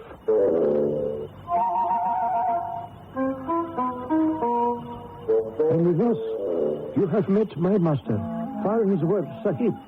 He makes much noise and many threats because he is afraid people will discover that he has a kind heart. But, more important, many people have already discovered that he has a foolish head, especially where games of cards are concerned. Although he sees himself victorious like a lion, at the end of the evening, he is always shorn like a lamb. That's the other one, Danu.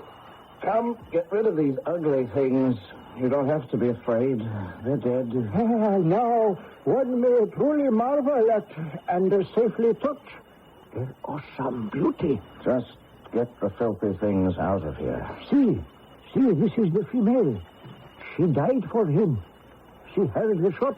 Still, she came, preferring the companionship of death to the loneliness of life. Wilt thou take those disgusting things out of here and toss them on the trash heap? It shall be even as your honor commands. I knocked on the door, but no one answered, so I came... Oh, what's that? Oh, no. Please, Penelope, my darling, don't faint. Don't faint. Oh, keep them away from me. Keep them away. All right, my dearest, they're dead. Oh, where did they come from? Oh, they're in the bathtub. The bathtub? Well, you know how cobras are. They like warm places. The bathtub?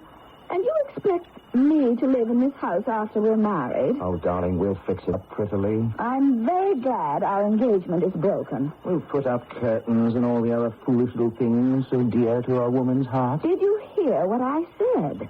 The engagement is broken. Dearest, I always hear what you say. You said the engagement. What? What do you mean it's broken? Who broke our engagement? 3 people made that decision. 3? First, Daddy. He was at the club. There it was, on the bulletin board for all the world to see. Suspended for non-payment of dues. Uh-oh. I came by to warn you. Don't come to dinner tonight. Daddy's lying in wait. But I can explain. Second, there's Mother, who never approved of you, to begin with, who felt she was throwing away her daughter on some second-rate assistant district superintendent of the railway and telegraph department. I am not a second-rate assistant district superintendent. I am a second deputy assistant. And third, John Kenneth Farnsworth. Why do you call me John Kenneth Farnsworth? Because this is a formal occasion. I am serving notice that I intend to break our engagement. You can't do that. I have just done it. Penelope. You lied to me. My darling, I never meant... You never meant to keep your word. I tried. You didn't try hard enough. If there's a losing horse anywhere at any racetrack in India, you'll bet on him. In the interests of accuracy, my darling, I have been losing mostly on mares and maiden fillies. You promised me you would stop all gambling. I meant to. I release you from your vow. I free you from your obligation. We are no longer engaged. I thought you loved me. I do love you. But I'll get over it. I'll meet someone else. Someone who prefers me to a night of cards and a day at the races. Please, darling, listen. Someone who shall not sentence me to a life of poverty. Someone who will not gamble away the roof over my head and the bread from the mouths of my children. I've changed. You speak in echoes, John Kenneth Farnsworth. I would return your ring, except you had already pledged it to Mustafa Ali, the money lender. Penelope, come back. She's gone. Tulu, she's gone. Yes. What am I going to do? Find another. Who could replace my Penelope? There is the daughter of the colonel of the cavalry regiment. The tall, fair-skinned blonde. Oh, you mean the Goki albino? There is Miss Leslie. She squints. True. But she has an income of 2,000 rupees per month. Well, let us stop this melancholy recital of the seedy charms of mediocre women. I have lost the sun. Am I to have my way lightened by flickering candles? Get me a rope. A rope? What does the president propose to do with a rope? Hang myself. Is there another use for a rope? Quickly. For the sake of the Sahiba Penelope. The rope, quickly. I cannot live without her. But it is not necessary for the presence to live without the Sahib. Thou hast heard. She has broken our engagement. If the protector of the poor will but listen. The Sahiba is angry because of the gambling. If she can be shown that the heaven-born renounces this sin, the Sahiba will relent. And there shall be connubial bliss.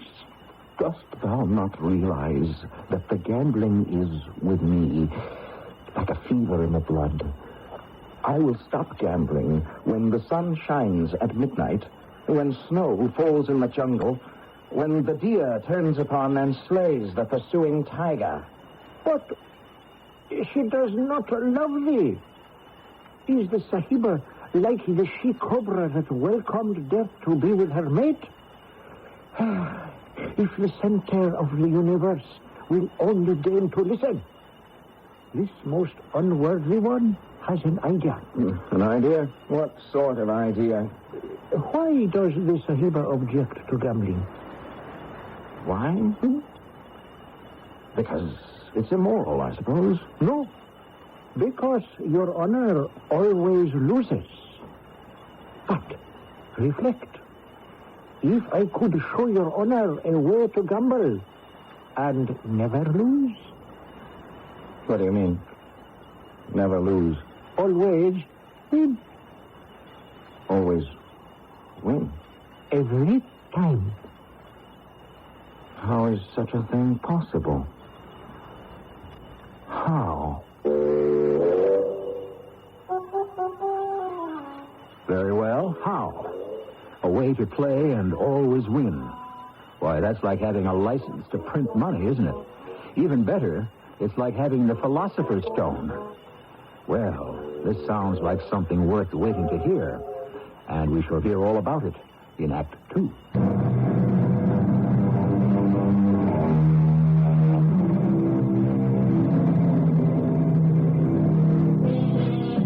According to Mr. Grantland Rice, when the one great scorer comes to write against your name, he marks not that you won or lost, but how you played the game. That refers, of course, to the game of life. The game of cards, however, is completely different, especially when money changes hands. What sayest thou, Danu? There is a way to gamble and never lose? It is even so. I don't believe it. And yet, if your honor will permit me, it shall be revealed. When? At the proper time. Danu, dost thou say this to divert me from my purpose, which is to hang myself? Well, of course. That did happen to be why I said such a thing. Could I let Farnsworth Sahib throw away his life because of the whim of some chit of a girl? How foolish are the English. How eager to die for love. And yet, how was I to keep my promise? Was there a way to gamble and never lose? And if so, how could I find it? I decided to seek out Laila, the witch. Who knows? Perhaps she might have heard something in the winds that blow between the garden of Genaden and the gates of Gehenna. Why dost thou seek Lila? What is thy desire? To find a way to gamble and never lose. This thing cannot be. Life itself is a gamble. And in the end, all must lose. Yes, I know. Then why ask? It is for my master, Farnsworth Sahib. An Englishman. He has a good heart. Why does he gamble? It is sickness. Yes, it kills more foreigners than the fever. Is it possible to help him? Leave me to think upon it. No. Come here at once. Now, you said you knew of a way that I could gamble and never lose. Now, what is it? If the favored one will reflect, his servant said he would find a way. Just how long is this supposed to take? Someone stands without. Open the door. Oh, and who is this? Protector of the poor. I am a holy woman. I sell charms and potions and spells. There is no need of thy wares in this house of sorrow. House of sorrow. Has one died here? One is about to die. And what is the illness? Love. Yes, love comes and goes and kills many. And yet her hand may be stayed. By this charm I can give thee. Oh, Holy Mother, I prepare myself to meet my Maker. I cannot fill my mind with heathen tricks. But here, take this. My last rupee. And give me thy blessing. I travel soon to a far country from which none may return. Ah, thy last rupee. There is a kind heart. I give my blessing. And now, I shall leave. What were you discussing to know? Yes, this gambling system of thine. Well, what is it? By your honor's favor, it shall only take a little while longer.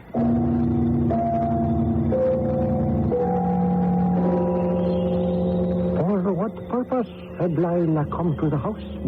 Had she cast a spell on him? How would she be able to help? Had I been mistaken? Or when she left, had she given me a certain look, as if to say, come to me soon?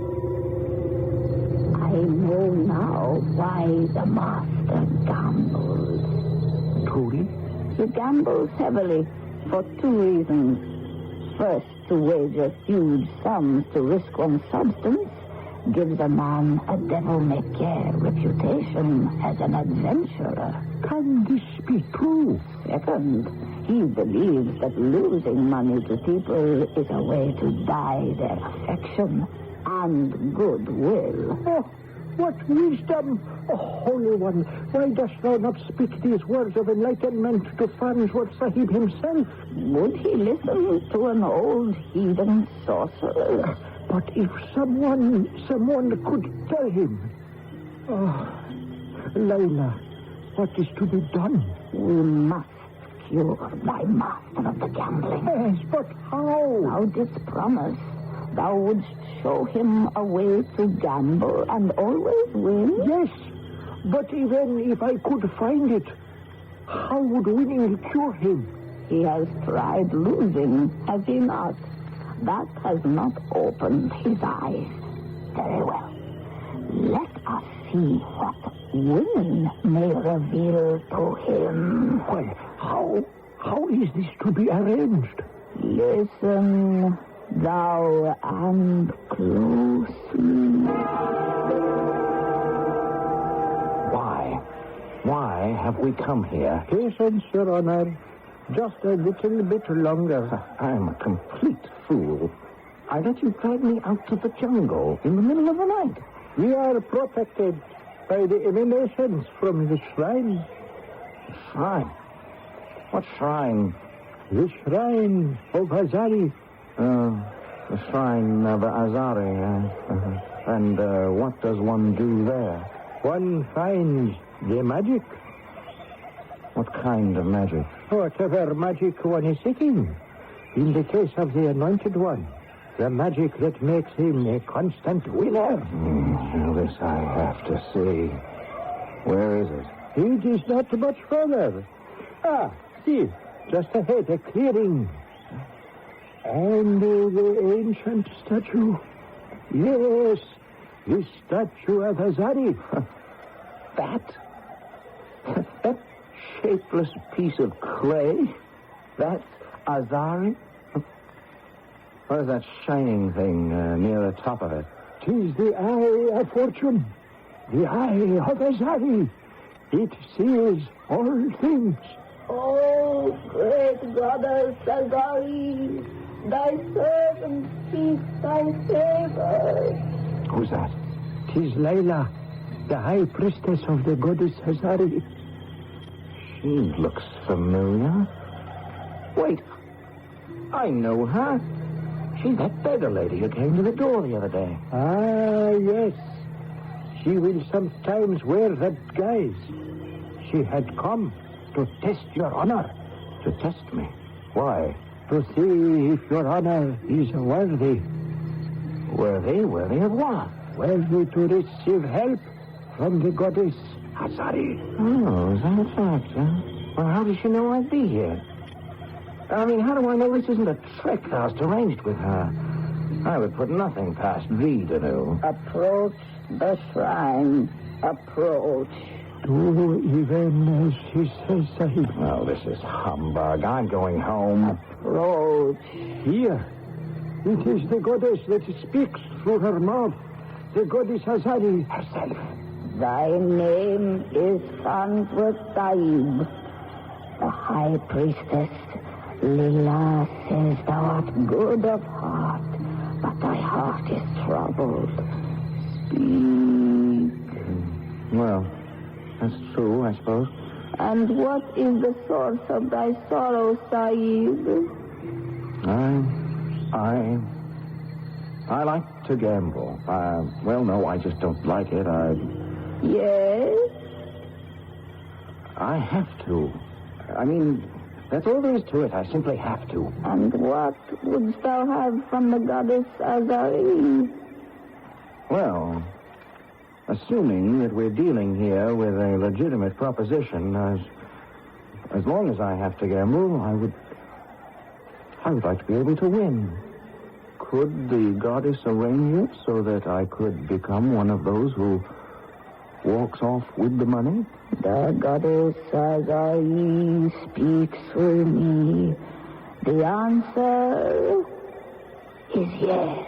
Yes. Master, thou art saved. I can play cards now and win? Constantly. Oh, and the horses, I bet. They'll come in first? All the time. Oh, wait a minute. The goddess says to me, her high priestess, do thou but lend the Sahib Farnsworth for however long a time he wants to keep it. The eye from my head.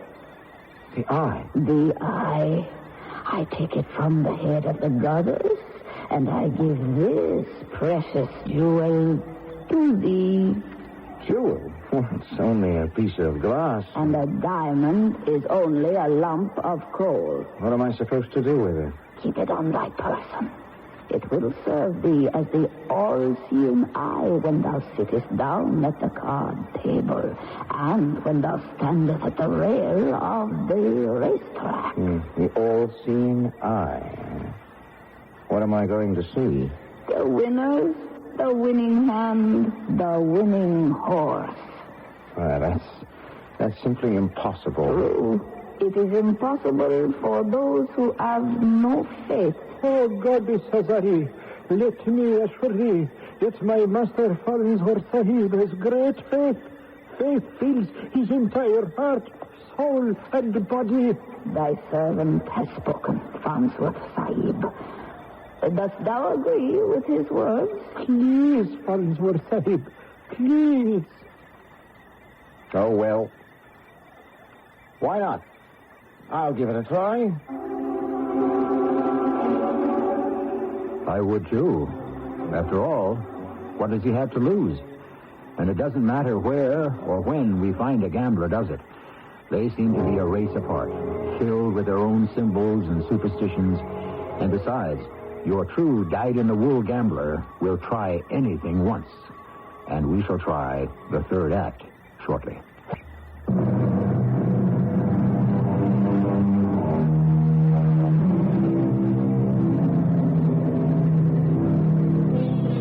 You may have heard it said, true luck consists not in holding the best cards at the table, but in knowing just when to rise and go home.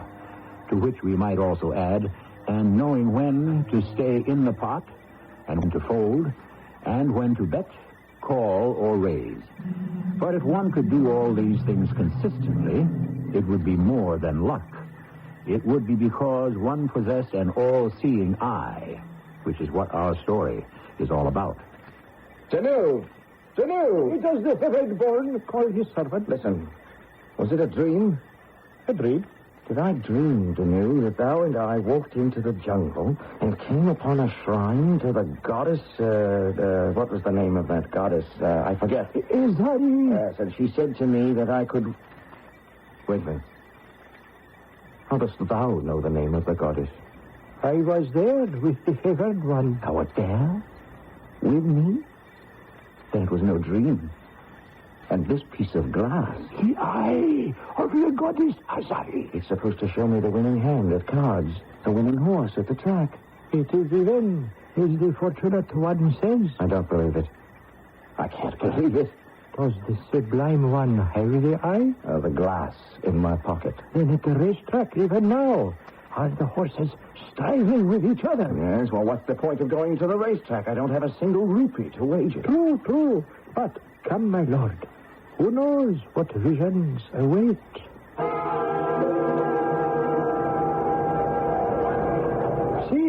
See, the horses stand in line. Yes, I see. Is there one that meets with my lord's favor? I have no money. If I did, I'd betted him lose it. I was a fool to come here. No, Danu, I shall go home and put an end to my sorry self. But the eye of Azari. A piece of brightly colored glass. And it shows the heaven-born nothing? Nothing, Danu. Nothing.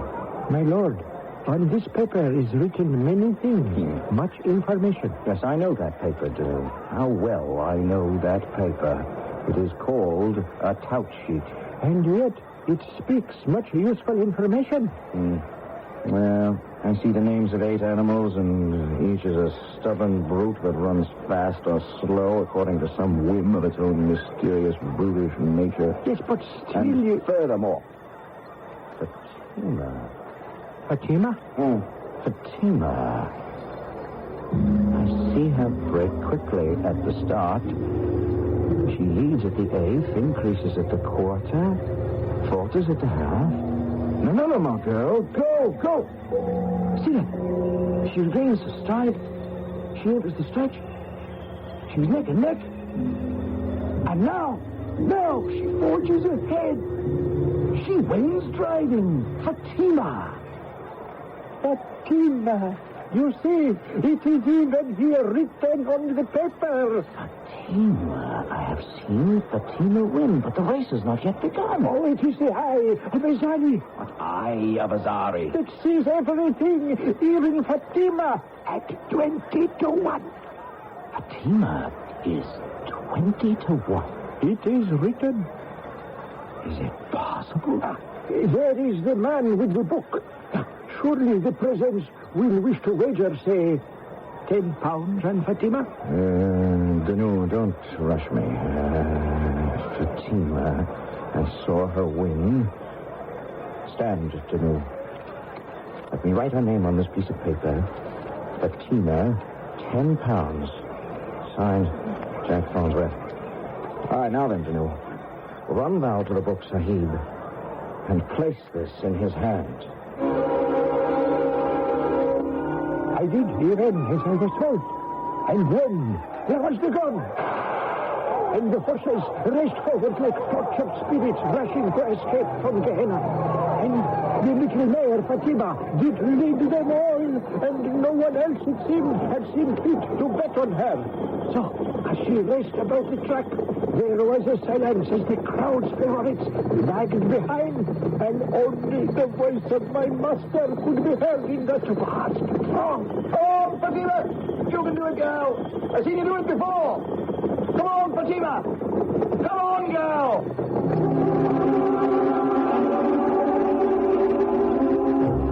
When the day was done, and we departed from the ring where the Book Sahib held forth. Let me add this up. This is 200 for Fatima, 300 for Salia, 400 for Chalunda. It's not a bad day. What sayest thou, Danu? Yes, it is the eye that has shown the invincible one how each race would end. Yes, Danu, it is the eye. Oh, without it, I would never bet on such mangy pieces of horseflesh that have today won me this fortune. And where does your honor go now? Now, Danu? Now I go forth to the club. I go forth to shear at a place where formerly I was shown. I shall recount all that occurred when I come home. Percy Smollett. Good evening, Percy. Oh, Jack. Oh, I see the club is having a dance. Well, Jack, I would like to avoid any unpleasantness. Of course. We always have a dance on Saturday nights. Jack, now, you're supposed to be barred from the premises until I pay my dues. Yes, that's right. Jack, I don't make the rule. Of course not, Percy. Where is my account? I wish to settle it. Now? Well, a thing that's worth doing is best done promptly. Well, it's a rather large sum. Well, I happen to have some cash in my pocket. Let me look. Oh, well, you think I have enough here? What? Jack, what happened? Did some aunt of yours, some nice old lady, finally close her eyes? Let us say that some nice old lady finally opened mine. Should have given me a receipt. Well, yes, why don't we step into my office? Now, let me sign this little receipt. And here you are. I thank you, Percy. Of course. Tell me, the usual bunch around this evening? Yes, why, of course. In the card room, naturally. I was headed that way myself. You suppose I might sit in for a few hands? Oh. Why, Jack, now that you're a member in good standing once again, so you're as welcome as the very air we breathe. My bet, I suppose. I say, £1. Percy? Well, I say, let's make it a £5. Jack? Jack, it's your bet. My bet? Jack, I'm open for £1. I say a £5. What do you say? I say a tenner. 2 jacks. 2 ladies. Now that's luck. 3 kings. 3 aces. And I'm thoroughly cleaned. I may as well fold. Jack, you lucky devil. Did you find a way to see through the backs of the cards? And soon, my master became the richest man in the club. Everybody deferred to him and made much of him. But there was one who still shunned him. Penelope, please wait, please. Oh. Yes. Penelope, you won't see me when I come calling. You won't talk to me at the club. You cut me dead at Pallades and every other place we run into each other. Can't you take the hint? Please, Penelope. It's a beautiful morning. You're spoiling my ride. But, darling, why won't you marry me now? Your parents no longer disapprove. Oh, no. They think you're quite a catch. Yes, you said you wouldn't marry me because you were afraid you would lose the roof over your head one day. Are you still afraid? Yes. But I'm rich, Penelope. I am easily the wealthiest man on the station. And every penny comes to you from gambling. And therefore, one day, every penny can leave you the same way it came. Oh, no, darling, never. You are having a streak of luck. It can turn. No, it isn't luck. It's... Yes? I'll tell you this to prove I love you. Now, you mustn't think I'm mad, but I have the eye of the goddess. And with it, I can see all the winning cards, all the winning horses. Oh, my darling boy, you have gone mad. Penelope, No. This proves once and for all you must rid yourself of this gambling sickness before it destroys you completely. Penelope, stay. I shall come back only when you have cast aside this accursed habit. Forever.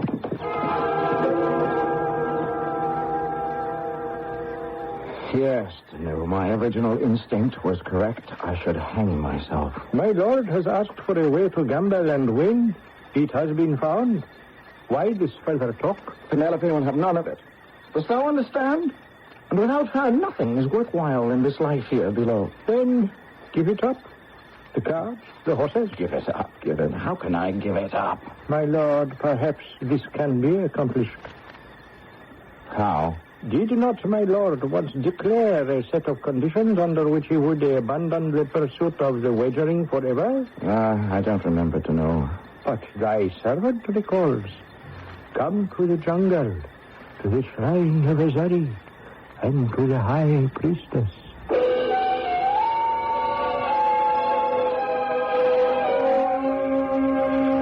And what is this? The Sahib wishes to return the eye? It is no longer of use to me. Hold to the light, the all-seeing eye. Tell me, what is revealed? Why, it's light. It's getting light. The sun is rising. How can the sun rise, Sahib? It is midnight. Look, the sun. See how it lights up the jungle? Never has there been such a brilliant sunlight. Thunder? How is this possible? Look, what falls from the sky. Snow. Snow in the jungle. Of course, it's snow. It's covering the trees. I'm freezing. Snow. A tiger. I have no gun. I'm unarmed. Have no fear, Sahib. Thou shalt be protected. Protected? By what? By whom? That's a tiger. See, the tiger flees for its life. It is being pursued by a deer. A deer? See, the deer catches the tiger, throws upon it. A deer turns on a tiger? The Sahib has seen it with his own eyes. Yes, I have seen it. Thou art free now. For has not the Sahib said, the gambling is a fever in the blood. I will stop when the sun shines at midnight, when the snow falls in the jungle, and when the deer slays the tiger. Remember? Yes, I remember. Thou hast seen these things? Yes. Where are they now? The sun at midnight, the snow in the jungle, the tiger slain by the deer. Where? The moon shines through the trees. There is not, never was, can never be any snow. And but 50 yards from here is a deer, slain by a tiger, as is proper to the law of the jungle. But I saw the sun and the snow and the conquering deer. Thou didst see what the gambler sees when the fever runs high in the blood. Visions, phantoms, illusions. And now the fever has burned itself out. Go.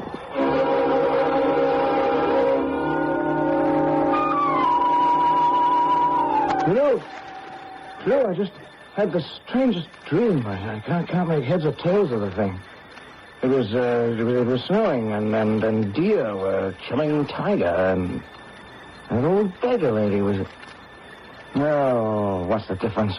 Does the heaven-born go to the club tonight? The club? Why would I want to go to the club? The protector of the poor goes there every night to play cards. Oh, well. I don't see the point of that anymore. I mean, why should I sit around in a sweaty room, drink too much whiskey, and throw cards at a surly group of nervous, bad-tempered people? Why, indeed. Especially when I can walk about in the fresh air, enjoy the beautiful moonlight with the lovely Penelope.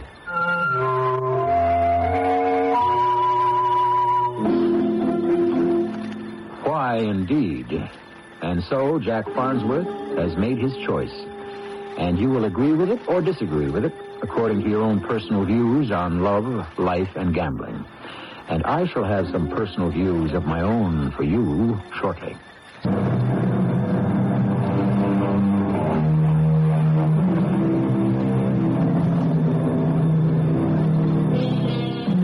You hear people say of something or other that it's in the cards. Just precisely what does that mean? Is it possible that all the cards will always fall according to some prearranged pattern? Is it then also possible to predict that pattern by following laws of averages and probabilities? Was Jack Farnsworth's all-seeing eye merely a concentration on the past performances of horses? You can call it the eye of Azari, or you can call it applied psychology. Perhaps in the end, it's all one and the same thing. Our cast included Tony Roberts, Earl Hammond, and Roberta Maxwell. The entire production was under the direction of Hyman Brown. This is E.G. Marshall, inviting you to return to our Mystery Theater for another adventure in the macabre. Until next time, pleasant dreams.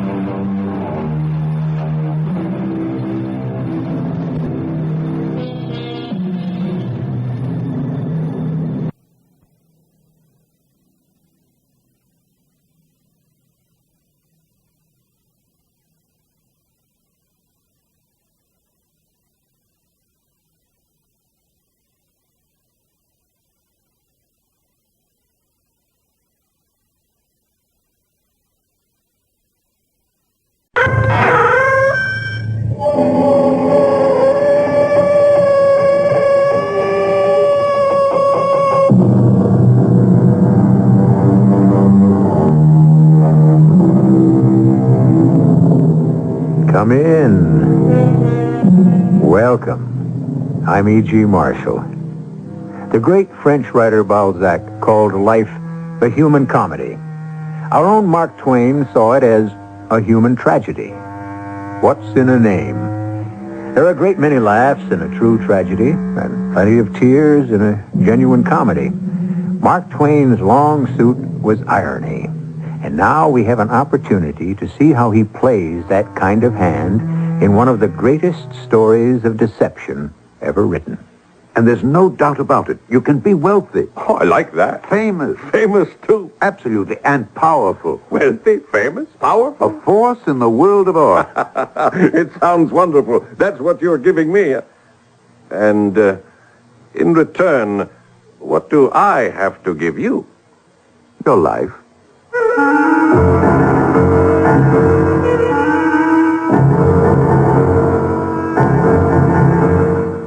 Our mystery drama, Is He Living or Is He Dead?, was adapted from the Mark Twain classic especially for the Mystery Theater by Sam Dan and stars Alexander Scourby.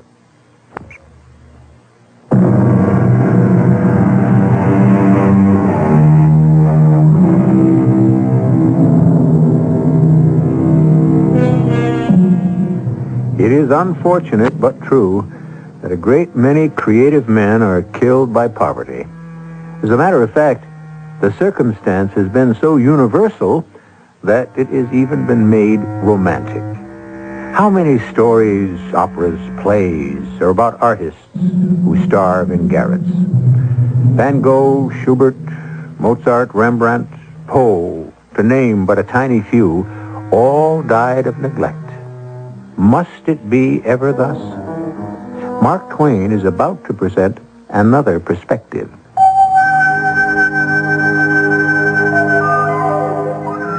I was spending the month of March, 1892, at Mentone on the Riviera, fully enjoying the flooding sunshine, the balmy air, and the brilliant blue sea, without the marring additions of human fuss and display, which one encounters a few miles away at Nice and Monte Carlo. As a rule, the rich do not come here, but now and then a rich man does show up, and I got acquainted with one, partially to disguise him, I shall call him Smith. One morning, we were having breakfast at the Hotel des Anglais, when he exclaimed, "Quick! Cast your eye at that man." Which man? The one just going out the door.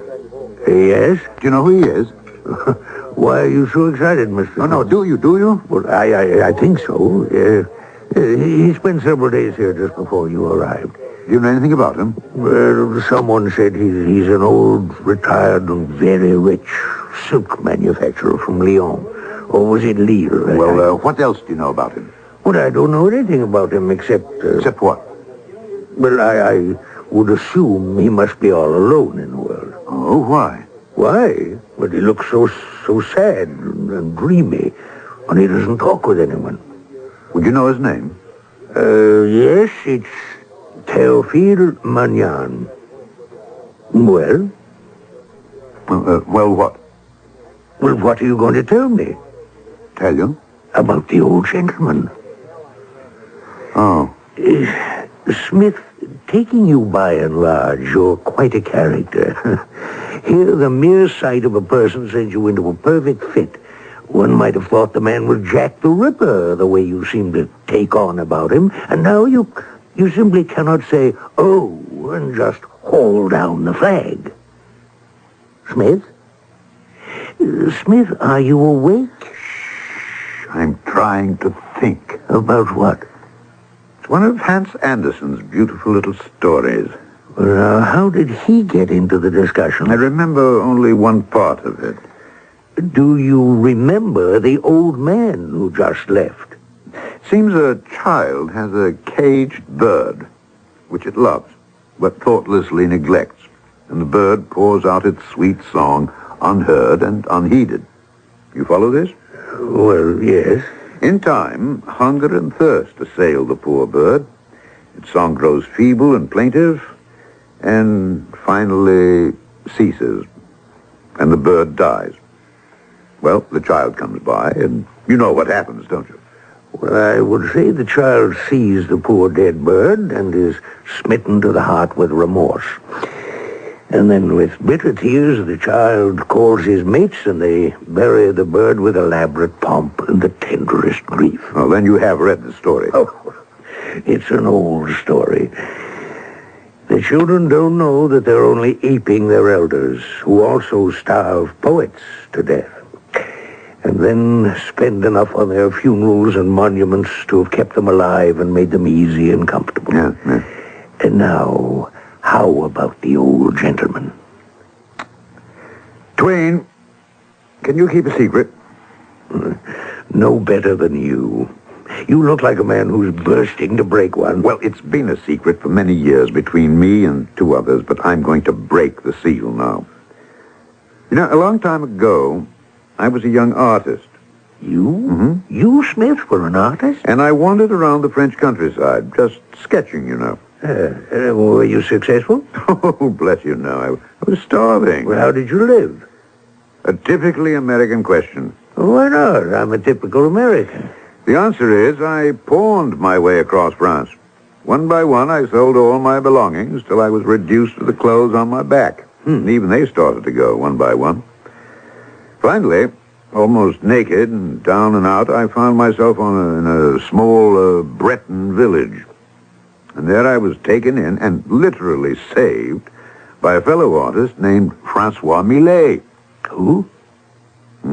Francois Millet.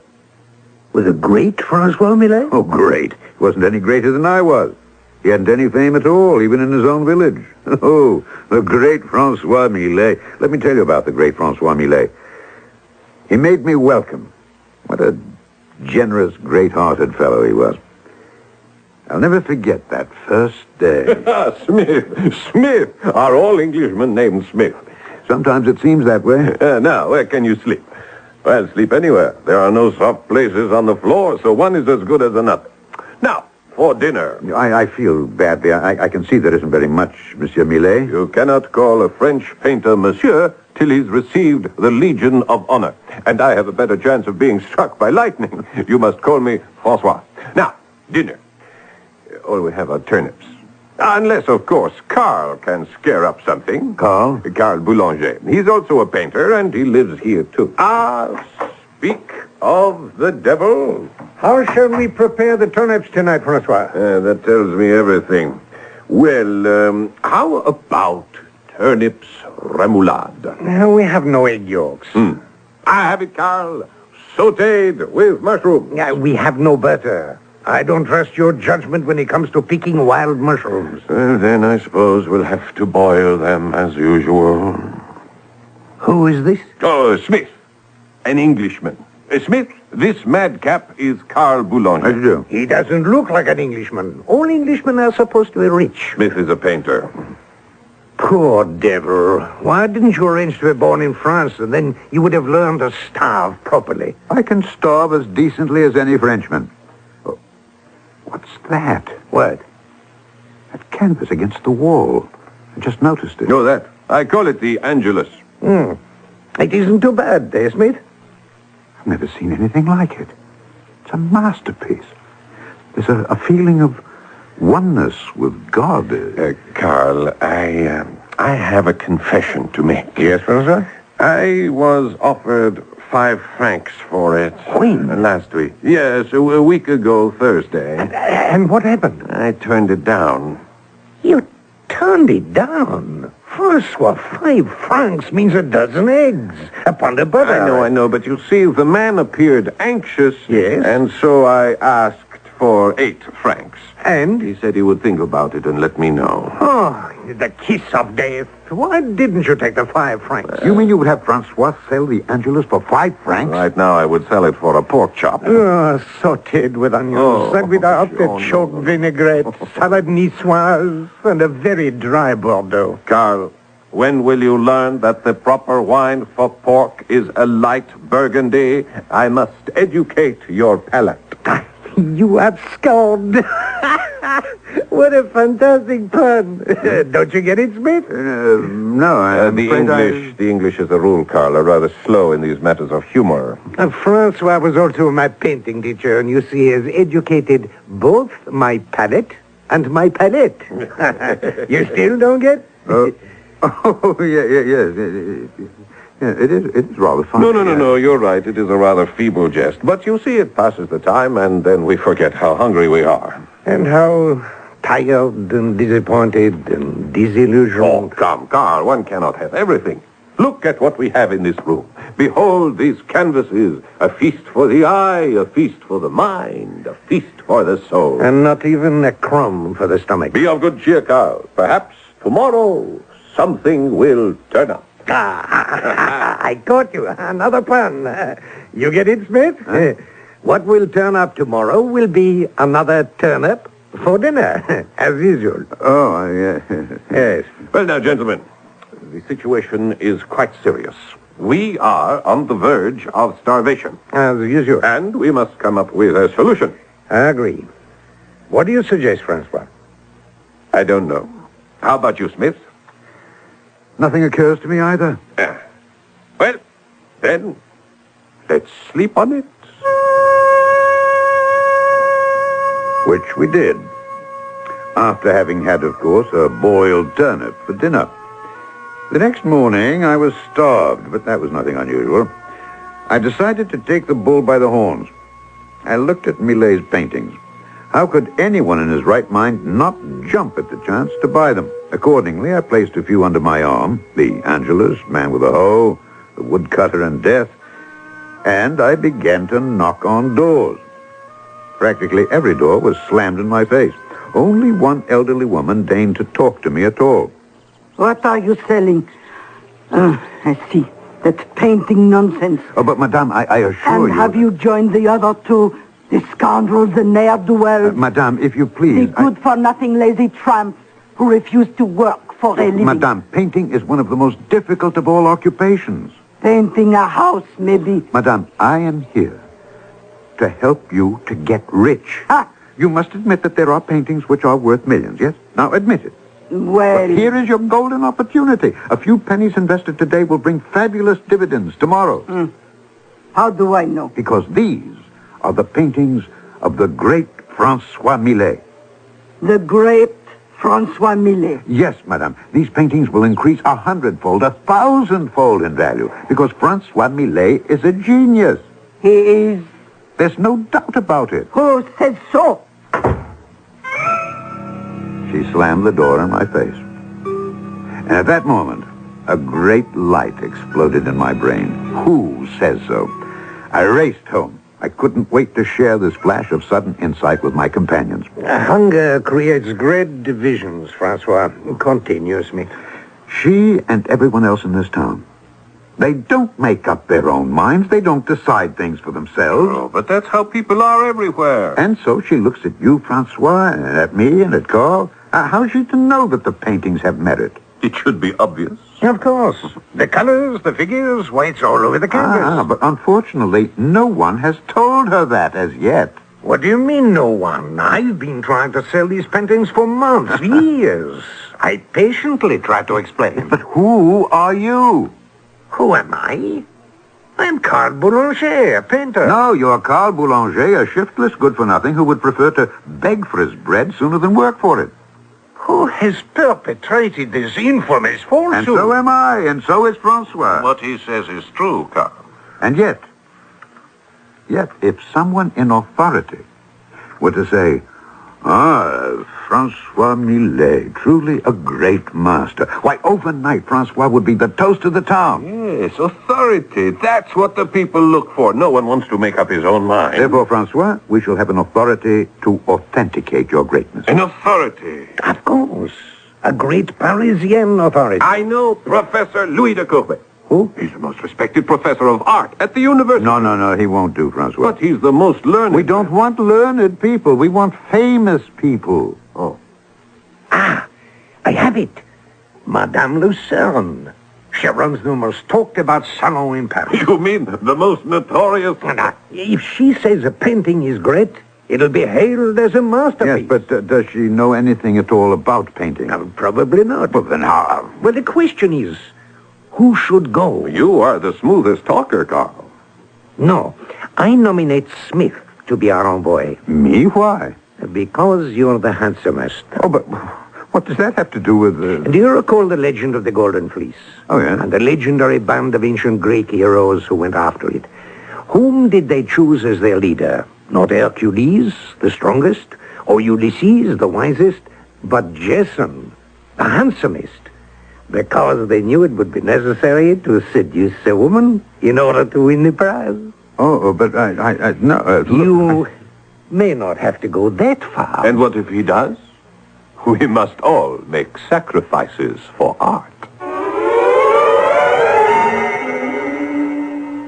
Yes, and some of us must make heavier sacrifices than others. But, as you can see, there's more to becoming a famous artist than merely painting a great or even a good picture.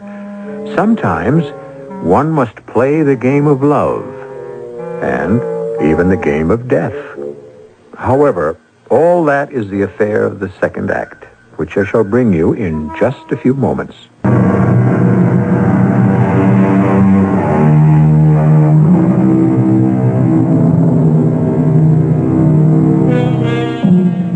We may all have to revise some of our ideas about art before our story is over.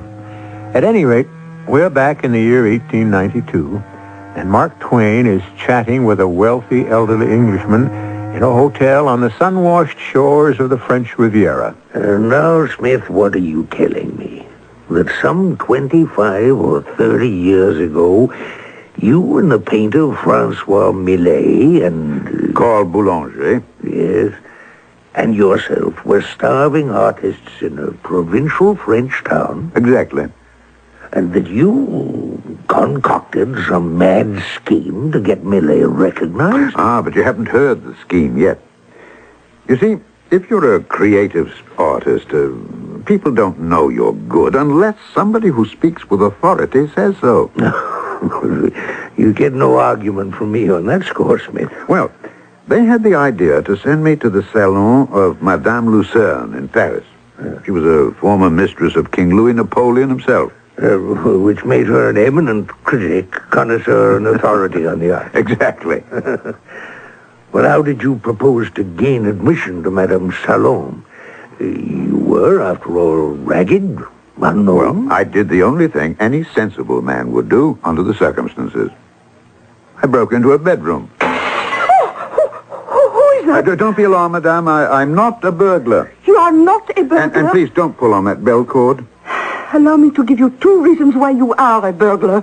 First, you break into my room. But, madame... Second, under your arm, I see some paintings, which you have obviously stolen from my house. No, madame. I haven't come here to steal paintings, but to present you with some. Present me? Yes, madame, because you are the supreme and sublime authority on art. Look at these, madame. Isn't each a masterpiece? Frankly, monsieur, I wouldn't have the faintest idea. Now, what is this game you wish to play with me? A game? All men have one game or another in mind where I am concerned. And since you are not half bad looking... It is for a friend. The man is a genius. One word from you... One word from me. How simple you make it all sound. But it is simple for you. You've turned unknown men into great writers, composers overnight. It's not a simple matter. And it doesn't happen overnight. The man must have something. Francois Millet has everything. He's a genius. The woods are filled with genius. But surely, just look at these paintings. Now, I could make a great painter out of you. Me? You are the love bandit. What? You break into the boudoirs of famous ladies, and you leave behind a painting as a memento of the adventure. These you have here are excellent for the purpose. Shall we begin? No, these paintings are not mine. Who is to know the difference? They're the work of Francois Millet. Must we discuss that tiresome Millet? No, you see how each painting bears his hallmark, his unique style? Monsieur, these things are lost on me. I know nothing of art. Oh, isn't there anything you could do to help Millet? Sit beside me, and we can talk more comfortably. Yes. No, surely there's something you could do for him. Why?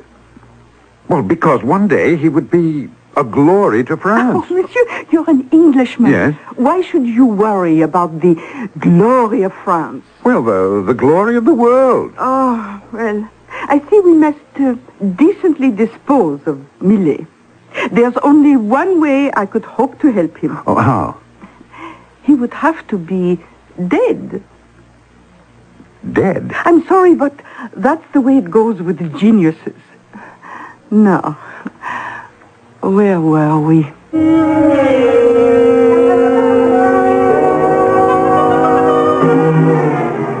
Dead? Dead? The woman is crazy. Gentlemen, the woman is right. But Smith... It's a matter of history. She convinced me. Do you mean Francois is to die? That is rather extreme. Look, an artist has to be starved and dead before he's acknowledged. It happens so often, we could write a law that says the prices that the public will pay for a man's pictures will only climb after he dies. But what good does it do the dead artist if others make money on his pictures? Death lends grandeur to a man. Death makes his name illustrious. Why? I don't know, gentlemen. I don't know. There's no way out, Francois. You simply have to die. Oh, now look here. No, let us hear him out first, Carl. Now take several weeks, better several months to die. And in the meantime, paint. Paint day and night. Enlarge your stock of paintings. Leave behind a ton of work. And Carl and I will make a fortune. A fortune? On the works of the late, great Francois Millet. No, I'll have no part of this. Wait.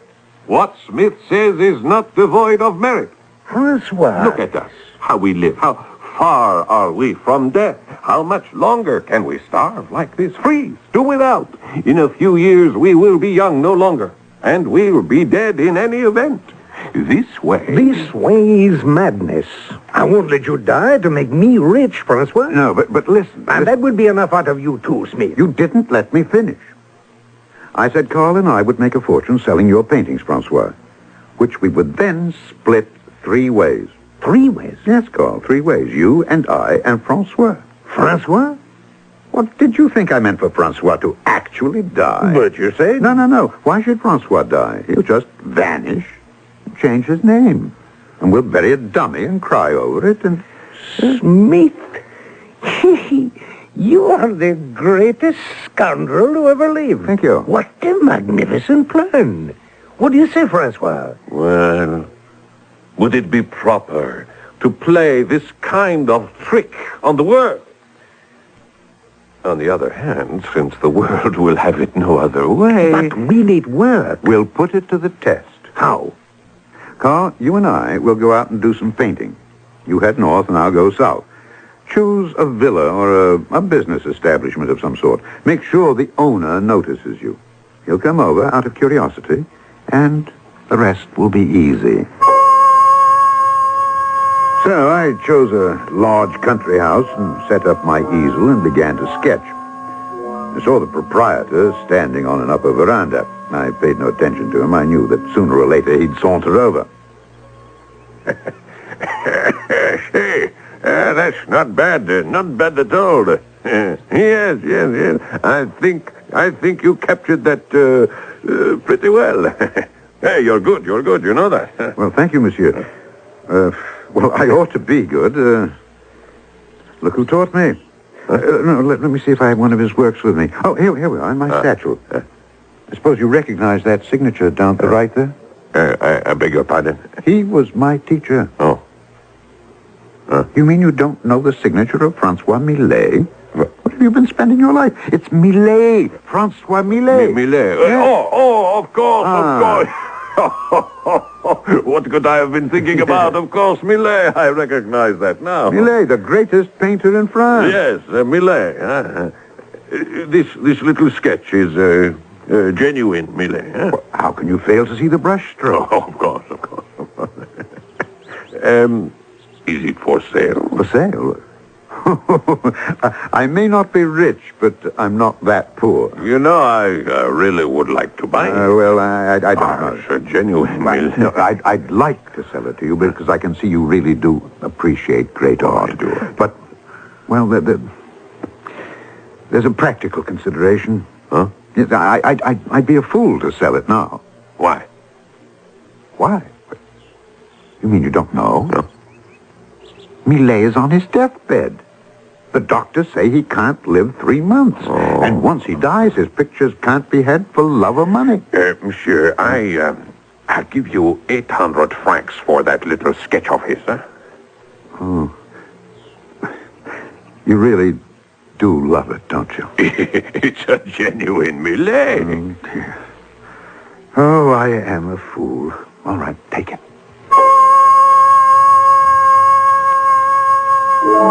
800 francs, Twain. And Millet would have sold it for a bottle of wine. 2 years ago, it sold at auction for 80,000. It's a mad world. Well, when I came home, Carl was dancing for joy. 1,000 francs! Yeah!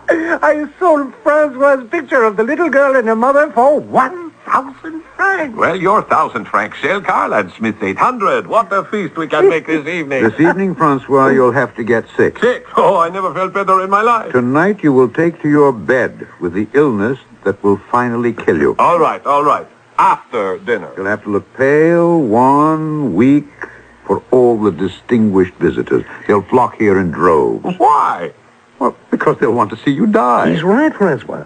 No one would walk across the street to see an artist who's alive, but they'd travel the length and breadth of Europe to see what dead. Well, you may as well prepare yourself, Francois. You're about to become an institution. And this place is going to be a shrine.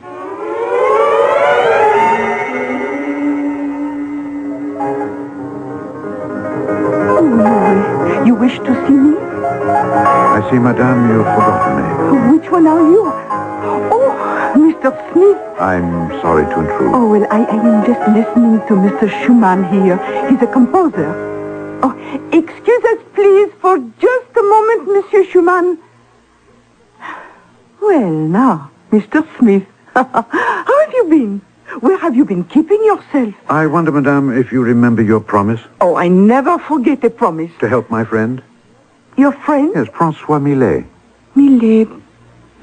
Oh, yes, of course, I recall now. But, Mr. Smith, I also remember telling you there was only one way I could help him. He would have to be dead. Yes. Well, madame, he's getting there. Oh, Mr. Smith, we are all getting there. I know, but he should arrive there in less than a month. Eh? What are you saying? Madame, he's on his deathbed. Oh, this is tragic. Oh, here, sit by me. Now, what is he dying of? I believe a broken heart. A broken heart? Wonderful. Yes, his heart has been broken because the world has failed to recognize his genius. Oh, this Monsieur Millet, he's on his deathbed, actually? Actually. Oh, what a cooperative gentleman. Oh, he certainly deserves to become famous. I brought you some of his paintings. Oh, yes, I see. Oh, the unmistakable stamp of genius. His name shall become a household word.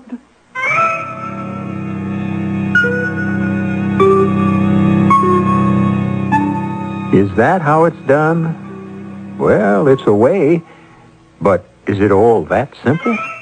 No, not really. We'll encounter a few problems. After all, Francois Millet has to die in a convincing manner and in front of witnesses. Well, that's why we have third acts, isn't it? I shall return in a few moments.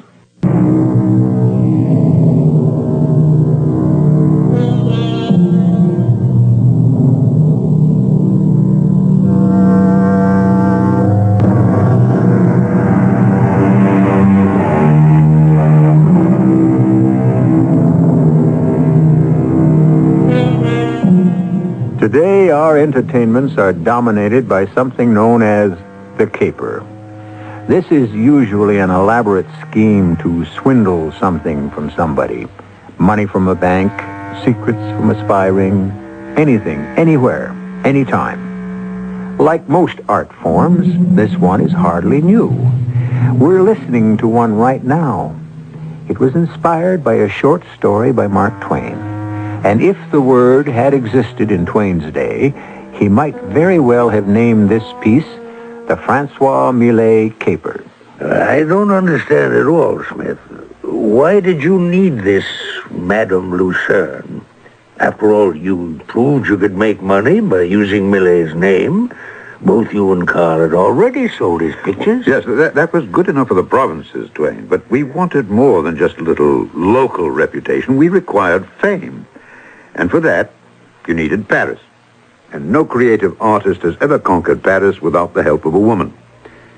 Meanwhile, we were having our problems. Millet didn't mind starving when we didn't have a sou. But now that there was some money... But if I don't eat, I'll die. Well, that's the idea, Francois. But since I'm not to die, actually, what difference should it make? But people come to see you. You can't look healthy and robust on your deathbed. Smith is right. The reporter from that English journal yesterday did give you several suspicious looks. Meanwhile, I'm not painting. You can't have everything. And at mealtimes, I can't have anything. Well, your jokes are becoming feeble, at any rate. I have an idea. Why don't we say I'm too ill to see anyone? In that way, I can eat like an elephant. And you'll get to weigh as much as an elephant, too. We won't be able to get you into your coffin. Oh, who's getting into a coffin? Well, you'll have to be carried out of here when the time comes. That is something no one has explained to me. How and when do I die? And how and when am I to be buried? All the details have not yet been worked out. Suddenly, Twain, we were invaded. Everyone wanted to see the great Francois Millet. Carl and I almost wore ourselves out guarding the door. No, I'm sorry, monsieur. The master is too ill to receive anyone. Yes, of course. We will convey your regards. Meanwhile, Millet was painting away, piling up stock, as we called it. And Madame Lucerne was selling them, discreetly, of course, in Paris. The great sale was the Angelus for 2,200 francs. Little did we know that the day was coming when France would struggle to own it, and a stranger would come along and capture it for $500,000 cash. And meanwhile, we were having problems with Millet, or I should say, with his appetite. I don't understand it, Carl. He gets fatter every day. Well, fatter and healthier looking. This won't do. Carl, do you allow him to sneak in some food on the sly? How can you accuse me? Well, how can he gain weight on tea and toast? Well, especially tea without sugar and toast without butter. Wait. Inside, listen. Inside his room. Do you hear what I hear? Well, I'm not sure. Shh. That has to be the sound of a spoon against a bowl. He's eating. But how? Oh, why didn't we think of it? Somebody's smuggling food into him from the outside. But who? That has to be the answer. Sneaking food into his room through the window. Now, you sit here. I'll steal around to the back of the house. What are you doing here? Oh, it's Madame Maufrigneuse. Well, I Explain yourself, Madame. Well, sir, Francois Millet is a genius, a great genius. He is? Who says so? Why, everyone says so. It's a known fact. And when I heard he was dying, I thought perhaps... What do the doctors know? The poor man probably needs a decent meal. Well, no one is allowed into the house. And so Yes. Well, we can't have any more of this. Why not?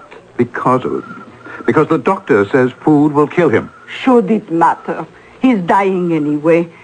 And you should see how happy he is with my soup and the roast fowl and the fish. Madame, he is not a goose to be stuffed for pâté. You needn't yell at me. I was only doing my Christian duty. We only want him to die in comfort. And I want him to die happy. Poor fellow. He starved most of his life. Must he go hungry to his grave? But he's very ill. He looks fine to me. Fat and rosy. Perhaps my cooking can save his life. Or do you want him to die? Well, why would I want him to die? Well, there's nothing to be done. She could prove a great embarrassment, so we let her deliver the food every day, and of course Carl and I were forced to eat it. Meanwhile, the house was besieged. People came from everywhere for the death watch. It was unbelievable. Read what it says here in the Paris paper. The lamp flickers for Francois Millet, great painter, said to be in his last hours. Yes, all over the world. Look, in England, the final chapter in the Millet story. In America, look. Curtains for Francois. I shall die in earnest if I am not fed. What are you doing here, Francois? Why aren't you in bed? Wasting away. Look at me. Nothing but skin and bones while you two gorge yourself on Madame Maufrigneuse's heavenly cuisine. It's not fair. This is the thanks we get for making the man a genius. Hang being a genius. When can I get a decent meal? Really, Smith, we should hire a butler. Francois, back into bed. Quickly. Just the wing of the chicken? No. Not even the neck? Into your room. Quickly, Francois. I might as well die and be done with it. Now, let me see who that is. Oh, let me in quickly. Oh, Madame Lucerne, please. You know the whole world is talking about the great Francois Millet. Yes, Madame. A tragedy. The demand for his paintings rises by the hour. We have plenty, stacks of them, which Madame can take back to Paris and sell. Oh, no, monsieur. They will sell better after he dies. The poor man. He's at death's door, is he not? Yes, Madame. Standing on the threshold, as it were. Oh, may I pay my respect?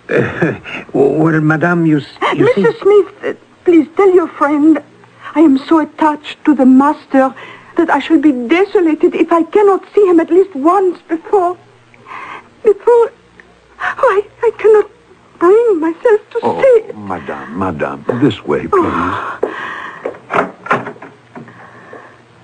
Francois. beautiful lady to see you. Oh, poor Francois, he seems to be in a coma. Monsieur, he looks remarkably healthy for one who is supposed to be terribly ravaged by illness. Oh, looks are deceptive, you know. I thought you said he was at death's door. Oh, he is. Oh, well, timing, you realize, is everything in life, as well as death. This would be an excellent week. Oh, it would? Next week, everyone will be talking about a new opera by Wagner, and we expect some stunt or other from Alexandre Dumas the Younger. But this is a very quiet week. Oh, I see. Of course, I realize that man goes when he is summoned to the divine presence, and not a minute before. How true. However, there is always the possibility that one is too busy to hear the summons. Yes. Well, as you can see, madame, he is failing before our very eyes. Oh, poor man. Well, I must return to Paris, where I shall say, of course, that he died in my arms. How tragic. Yes. Well, I must hurry back there to speak with all the journalists. Of course. I had taken the liberty to order a coffin. A coffin? Yes. It should be at your doorstep at any moment. Oh. A most splendid final home for a man of such magnificence. Thank you, madame. Well, I felt it was the least I could do. And now, if you will excuse me, I must return. Of course. Oh, do you mind if I leave this valise here? It might be too much trouble to carry back. Of course not, madame. I thought I would stay longer, and I had brought a change of costume, but that dress bores me. Why not give it to some deserving charity? As you wish, madame.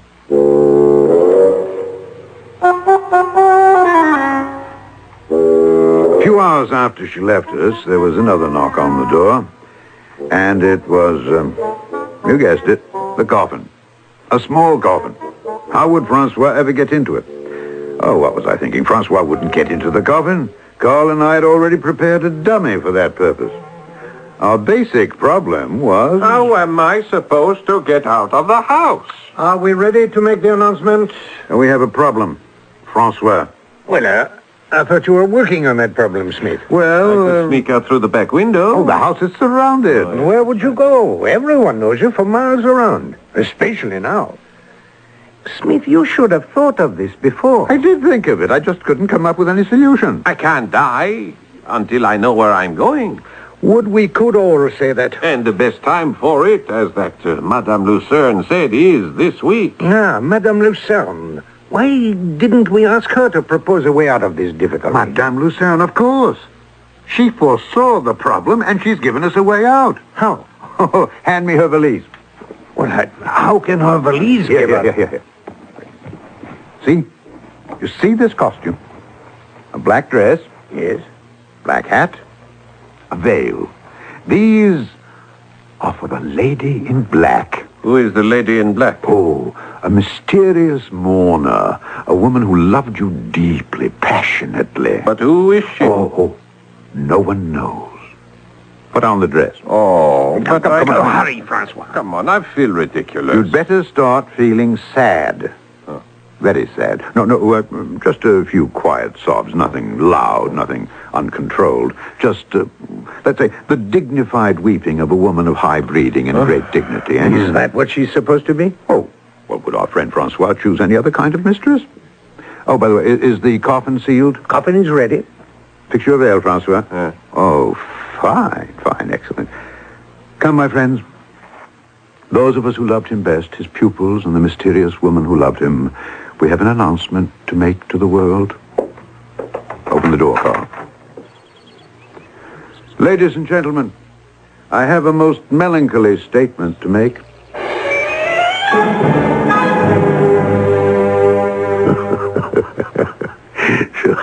So you buried Francois Millet, eh, Smith? Yes, Twain, we buried the dummy in the coffin. There was a great funeral. Oh, yes. And Millet, disguised as the woman, escaped detection. The world was convinced Millet had died. What happened to him? Oh, can you keep a secret? I can only try. You remember that elderly gentleman I pointed out to you earlier this morning? That was Francois Millet? That was Francois Millet. For once, a great artist was not starved and killed by indifference and neglect, and then given the vain and empty pomp of a loud and meaningless funeral. No, we saw to that. Francois Millet has never known, and will never know, another hungry day.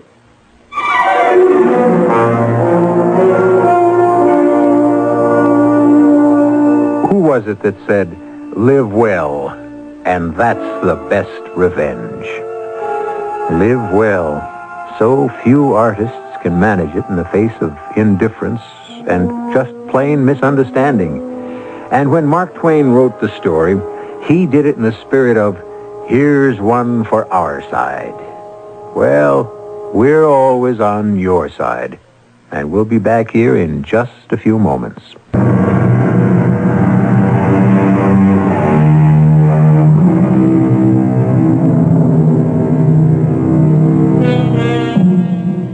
Is he living, or is he dead? Well, of course, he's dead today, but was he living back in 1892, the date of the story? Was Mark Twain playing a gentle hoax on all of us? Or was the old practical joker himself the victim of a practical joke? We'll never know. But we do know we'll be here 7 times each week. Our cast included Alexander Scourby, Court Benson, Paul Hecht, and Bryna Rayburn. The entire production was under the direction of Hyman Brown. Tragedy at its finest. Inevitable, inexorable, and somehow, in the honesty of all but the central villain, ennobling. I'll be back shortly.